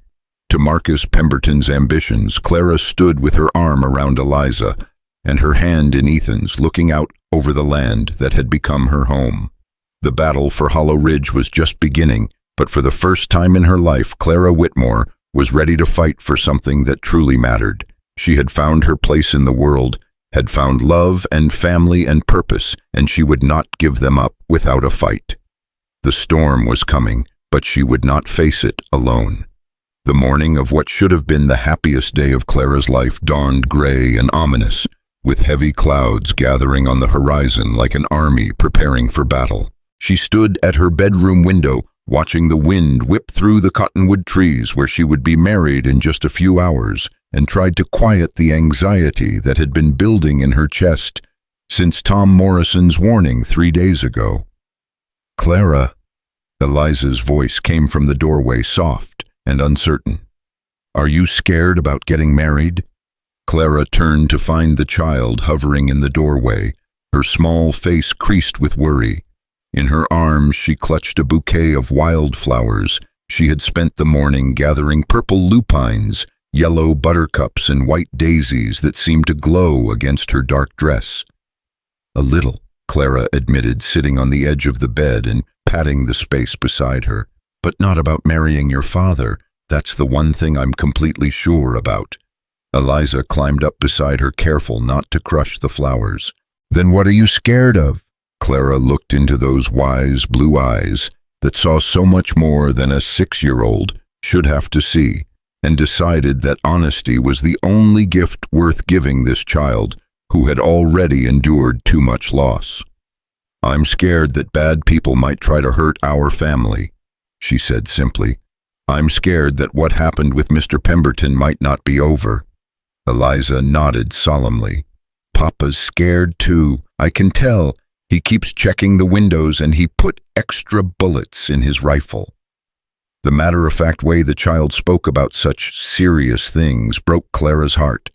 No little girl should have to think about rifles and bullets on what was supposed to be a day of celebration. "But you know what?" Eliza continued, her voice brightening. "I'm not scared, because now we'll really be a family, and families stick together no matter what." Clara felt tears prick her eyes at the simple wisdom of the child's words. "You're absolutely right, sweetheart. Families do stick together. And besides," Eliza added with the pragmatic confidence of youth, "Papa's the strongest man in Montana, and you're the bravest lady, and I'm very smart for my age. That's what Pastor Williams says. So if any bad people come, we'll be ready for them." Despite her fears, Clara found herself smiling at Eliza's fierce determination. "Yes, I suppose we will be." The sound of approaching horses interrupted their conversation, and Clara felt her heart leap with a mixture of hope and terror. Through the window she could see a small group of riders approaching the ranch, but as they drew closer she recognized friendly faces. Pastor Williams, as promised, along with Dr. Harrison from town, and his wife Margaret, one of the few women who had ever shown Clara genuine kindness. "The wedding guests are here," Eliza squealed, jumping up from the bed. "I have to tell Papa." As the child ran from the room, Clara took one last look at herself in the mirror. She wore a simple dress of deep blue cotton that Margaret Harrison had helped her alter to fit properly, with lace trim at the collar and cuffs that Eliza had insisted would make her look like a princess. Her hair was pinned up simply, with a few loose curls framing her face, and the nervous flush in her cheeks actually made her look younger, healthier, more alive than she had in years. "You are beautiful," she told her reflection firmly, practicing the words Ethan had been teaching her to believe. "You are worthy of love. You are strong enough for whatever comes." The affirmations felt strange on her tongue, but they were getting easier to say, easier to believe. Love, she was learning, was not just about being cherished by someone else. It was about learning to cherish yourself. Downstairs, she found the small gathering assembled in the main room, their faces bright with genuine happiness for the couple. Harrison, a portly man with kind eyes and a gray beard, pumped Ethan's hand enthusiastically, while Margaret fussed over Eliza's bouquet and Pastor Williams consulted his prayer book. "Clara, my dear," Margaret said, hurrying over to embrace her, "you look absolutely radiant. Doesn't she, Harold?" Dr. Harrison turned from his conversation with Ethan, his eyes twinkling. "Indeed she does. "Ethan, you're a lucky man." "Don't I know it?" Ethan replied, his gaze finding Clara's across the room. The love in his eyes was so clear, so unwavering, that Clara felt her remaining fears begin to settle. Whatever storms might come, they would weather them together. "Well then," Pastor Williams said, closing his prayer book with a satisfied snap. "Shall we proceed? I believe the bride and groom are more than ready to become husband and wife." They walked together to the cottonwood tree by the creek, where Eliza had scattered flower petals in a rough circle, and someone, probably Ethan, had hung garlands of wildflowers from the lower branches. It was simple and rustic and absolutely perfect, a setting that spoke of love grown organically from the soil of shared work and mutual respect. As Pastor Williams began the ceremony, Clara found herself thinking about the woman she had been just months ago, broken, ashamed, convinced that her life was over. That woman could never have imagined standing here in the Montana sunshine, promising to love and honor a man who saw her as a gift rather than a burden. "Do you, Ethan Dyer, take Clara Whitmore to be your lawfully wedded wife, to have and to hold in sickness and in health, for richer or poorer, for better or worse, until death do you part?" "I do," Ethan said, his voice clear and strong, his eyes never leaving Clara's face. "And do you, Clara Whitmore, take Ethan Dyer to be your lawfully wedded husband, to have and to hold in sickness and in health, for richer or poorer, for better or worse, until death do you part?" Clara opened her mouth to speak the words that would bind her life to his, and found herself thinking about that phrase, "for better or worse." She had married Thomas with such naive optimism, believing that love was all they would ever need. Now she was older, wiser, scarred by loss and disappointment. She knew that love was not a shield against the world's cruelties, but she also knew that it was the only thing that made those cruelties bearable. "I do," she said, meaning it with every fiber of her being. The kiss that sealed their union was gentle and sweet, full of promise and hope, and the quiet certainty of two people who had found their way to each other through the wilderness of grief and loneliness. When they broke apart, Clara saw tears in Ethan's eyes that matched her own. "Ladies and gentlemen," Pastor Williams announced with a broad smile, "I present to you Mr. and Mrs. Ethan Dyer." The small group erupted in cheers and applause, and Eliza launched herself at both of them, wrapping her arms around their legs in an exuberant hug that nearly knocked them over. "Now I really have a mama," she declared, her face shining with joy. "And Papa has someone to make sure his biscuits don't burn." The laughter that followed was warm and genuine, the kind of happiness that seemed to make the very air sparkle with possibility. Clara felt lighter than she had in years, as if some great weight had been lifted from her shoulders and carried away on the Montana wind. But even as they celebrated with cake and coffee on the front porch, Clara couldn't shake the feeling that they were living in a bubble of happiness that might burst at any moment. She found herself scanning the horizon for dust clouds, listening for the sound of approaching hoofbeats, unable to fully relax into the joy of the moment. Her fears proved justified when, just as the sun was beginning to set and their guests were preparing to leave, the sound of multiple horses approaching at speed shattered the peaceful atmosphere. Clara felt her blood turn to ice as she recognized the familiar formation, Marcus Pemberton and his hired guns riding hard toward the ranch. "Get inside," Ethan said quietly, his hand moving instinctively to the rifle propped against the porch railing. "All of you." "No," Clara said firmly, surprising herself with the strength in her voice. "We stand together. That's what families do." Dr. Harrison and his wife exchanged worried glances, but Pastor Williams stepped forward to stand beside Ethan and Clara, his jaw set with determination. "I'll not see newlyweds threatened on their wedding day," he said quietly. The riders thundered into the ranch yard in a cloud of dust and menace, their horses lathered with sweat and their faces grim with purpose. Marcus Pemberton sat his horse like a conquering general, his expensive clothes and polished boots a stark contrast to the working men around him. "Well, well," he called out, his voice carrying clearly across the yard. "It seems congratulations are in order, though I have to wonder if the bride realizes she's just tied herself to a sinking ship." "State your business and get off my land," Ethan replied, his voice deadly calm. "Oh, I think you'll find it's not your land much longer," Pemberton said with a cruel smile. "You see, I've just come from a very productive meeting with the territorial governor. It seems there are some irregularities with your deed, Dyer. Questions about the original survey, some missing documentation that calls the entire ownership into question." Clara felt the bottom drop out of her stomach. "What are you talking about?" "I'm talking about the fact that this ranch was never legally transferred to Mr. Dyer here," Pemberton said smoothly. "The previous owner's estate was never properly settled, which means the sale was invalid, which means, legally speaking, this land belongs to whoever can establish the strongest claim." "That's impossible," Ethan said, but Clara could hear the uncertainty creeping into his voice. "I have the deed. I paid for this land fair and square." "Do you have the original survey documents?" Pemberton asked with mock concern.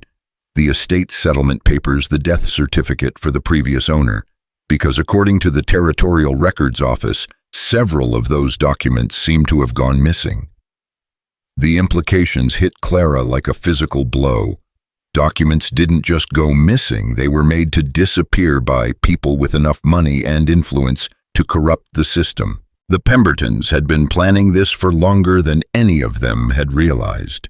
"Even if what you're saying is true," Pastor Williams interjected, "there are legal processes that must be followed. You can't simply declare someone's land ownership invalid without proper proceedings." "Oh, but I can," Pemberton replied with satisfaction. "You see, I've taken the liberty of filing a claim with the Territorial Land Office. As of this morning, I am the legal claimant to this property, pending resolution of the ownership dispute, which means effectively you're all trespassing." "You son of a—" Ethan started forward, but Clara caught his arm. "Ethan, no," she said quietly. "That's what he wants. He wants you to do something that will give him an excuse to have you arrested." Pemberton's smile widened. "Your new wife is wiser than you are, Dyer. She understands the situation perfectly. You have 24 hours to remove yourself and your belongings from this property. After that, anyone found here will be dealt with as trespassers." "And if we refuse?" Clara asked, her voice steady despite the terror clawing at her chest. "Then I'll have the territorial marshal remove you by force," Pemberton replied, "along with arrest warrants for illegal occupation of territorial land. I'm sure your new husband would look lovely in territorial prison stripes." The threat hung in the air like a poisonous cloud.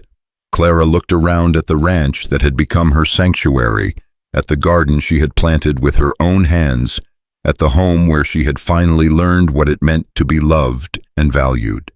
The thought of losing it all, of being driven out like criminals, made her feel sick with rage and despair.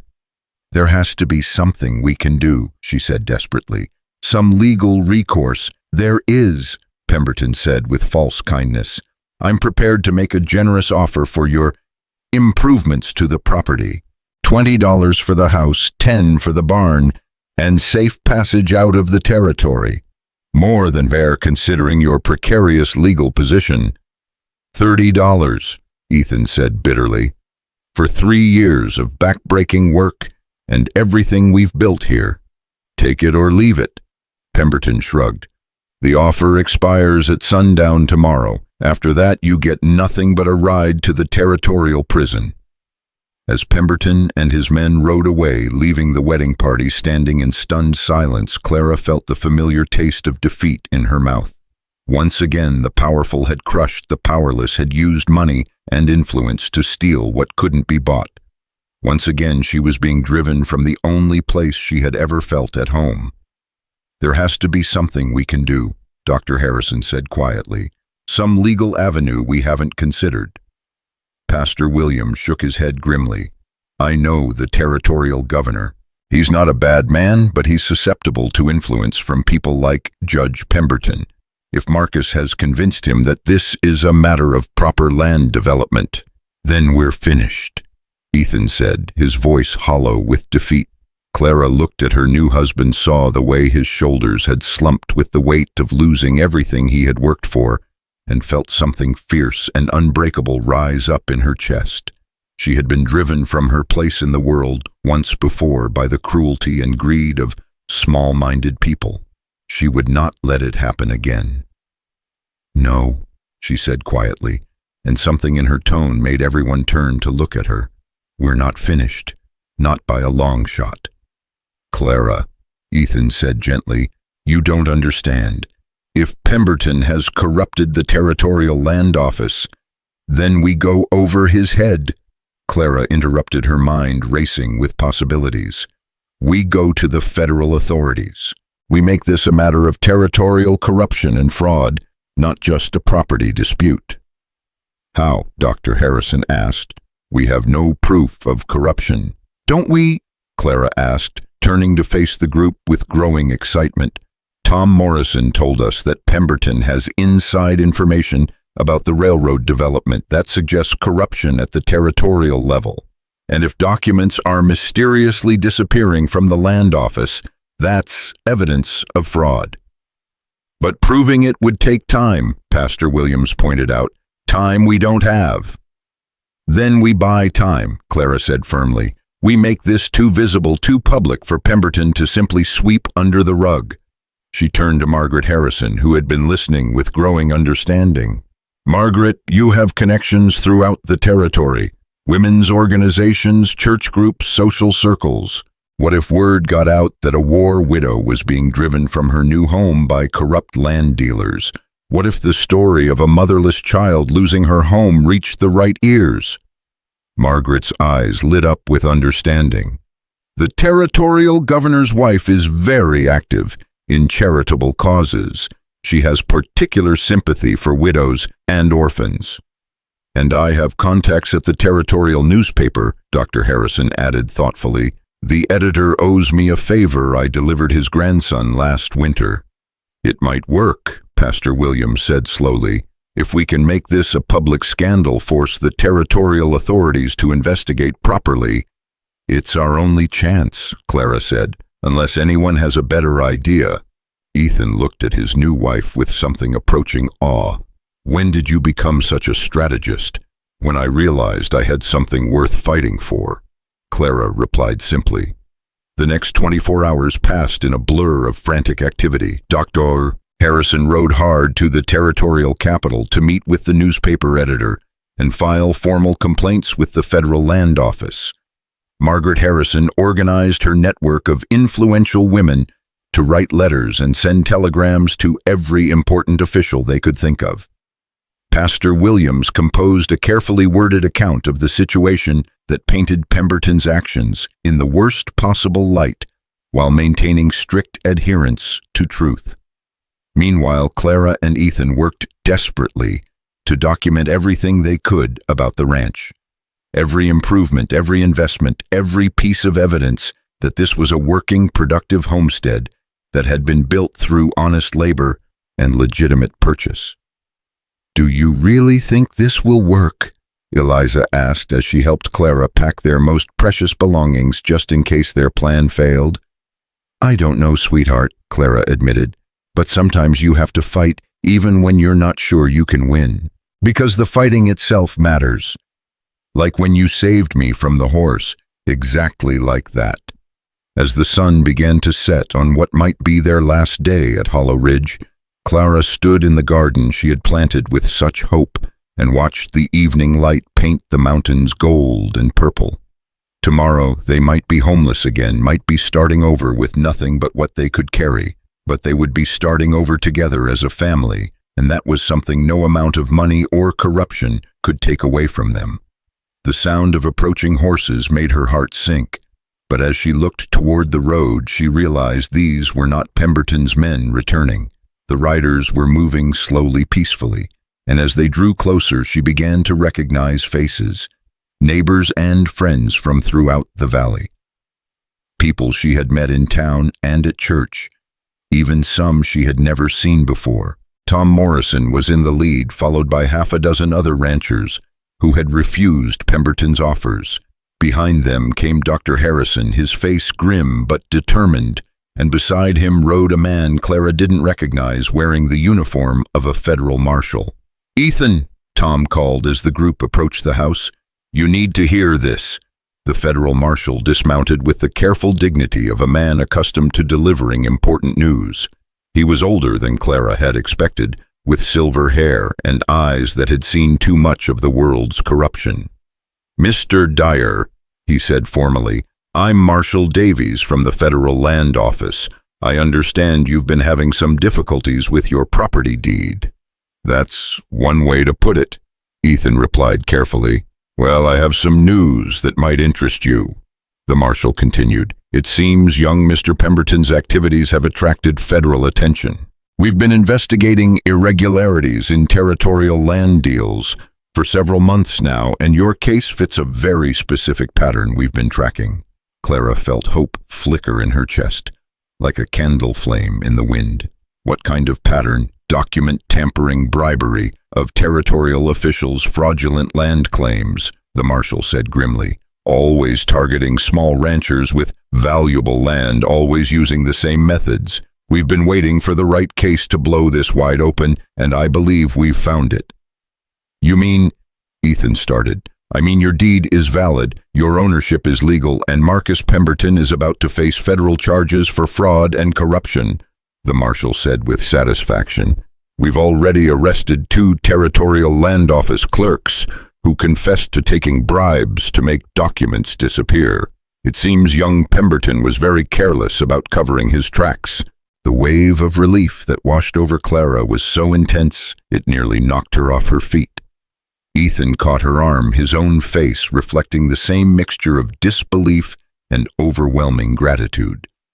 "It's over," she whispered. "It's over," the marshal confirmed. "Hollow Ridge Ranch belongs to you free and clear, and Marcus Pemberton will be spending the next several years in federal prison where his father's influence can't reach him." The celebration that followed was unlike anything Clara had ever experienced.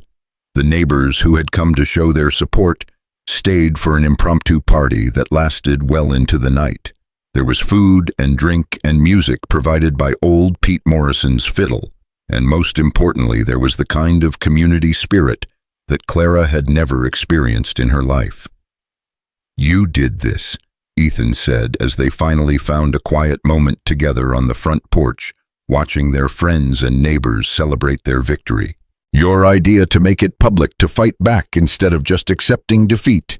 You saved our home." "We did this," Clara corrected. "All of us together. That's what families do. That's what communities do." Ethan pulled her close, and Clara leaned into his warmth, feeling safer and more content than she had ever imagined possible. Around them, the ranch settled into peaceful evening quiet, the sounds of celebration gradually giving way to the natural symphony of wind and water and growing things. "Mama Clara!" Eliza's sleepy voice came from the doorway behind them. The child had been calling her Mama all day, as if the marriage ceremony had made it official in her young mind. "Yes, sweetheart. Are we really safe now? Really, truly safe?" Clara looked out over the land that was truly theirs, now at the garden that would bloom again next spring, at the future that stretched ahead of them like an open road. "Yes, my darling, we're really, truly safe." As she tucked Eliza into bed that night, Clara marveled at the complete transformation of her life. A year ago, she had been a broken widow, convinced that her story was over. Now she was a wife, a mother, a woman who had learned to fight for what she loved and had discovered her own strength in the process. "Tell me a story," Eliza requested sleepily. "What kind of story?" "A story about a lady who thought she wasn't pretty, but then found out she was wrong." Clara smiled, thinking of her own journey, from shame to self-acceptance, from isolation to belonging. "Once upon a time," she began, "there was a lady who had forgotten how beautiful she was. She lived all alone and believed what unkind people said about her, until one day she met a little girl and her father who saw her real beauty."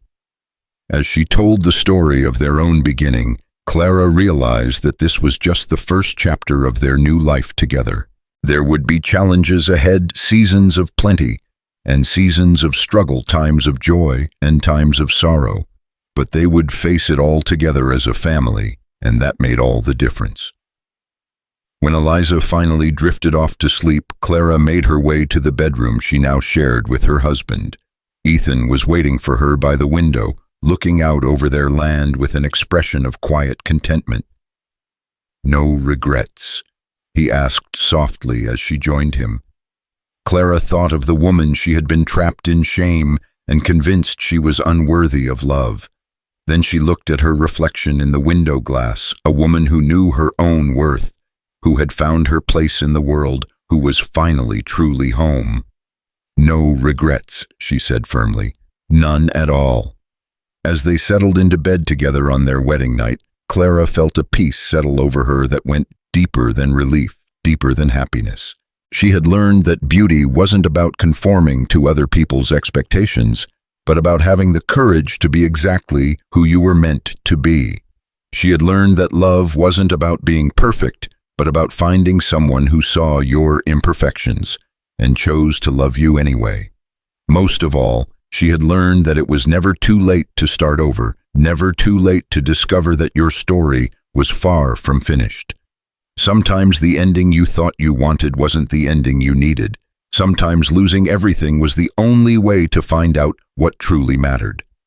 Outside their window, the Montana wind sang through the cottonwood trees where they had been married, carrying the scent of wildflowers and the promise of tomorrow. Clara closed her eyes and smiled, knowing that when she woke up, she would still be here in this place she had helped build with these people who had chosen to love her not despite who she was, but because of it. She was Clara Dyer now, wife and mother and fighter, a woman who had learned that the most beautiful thing of all was simply being brave enough to believe you deserved happiness. And as sleep finally claimed her, she knew that her real story was just beginning.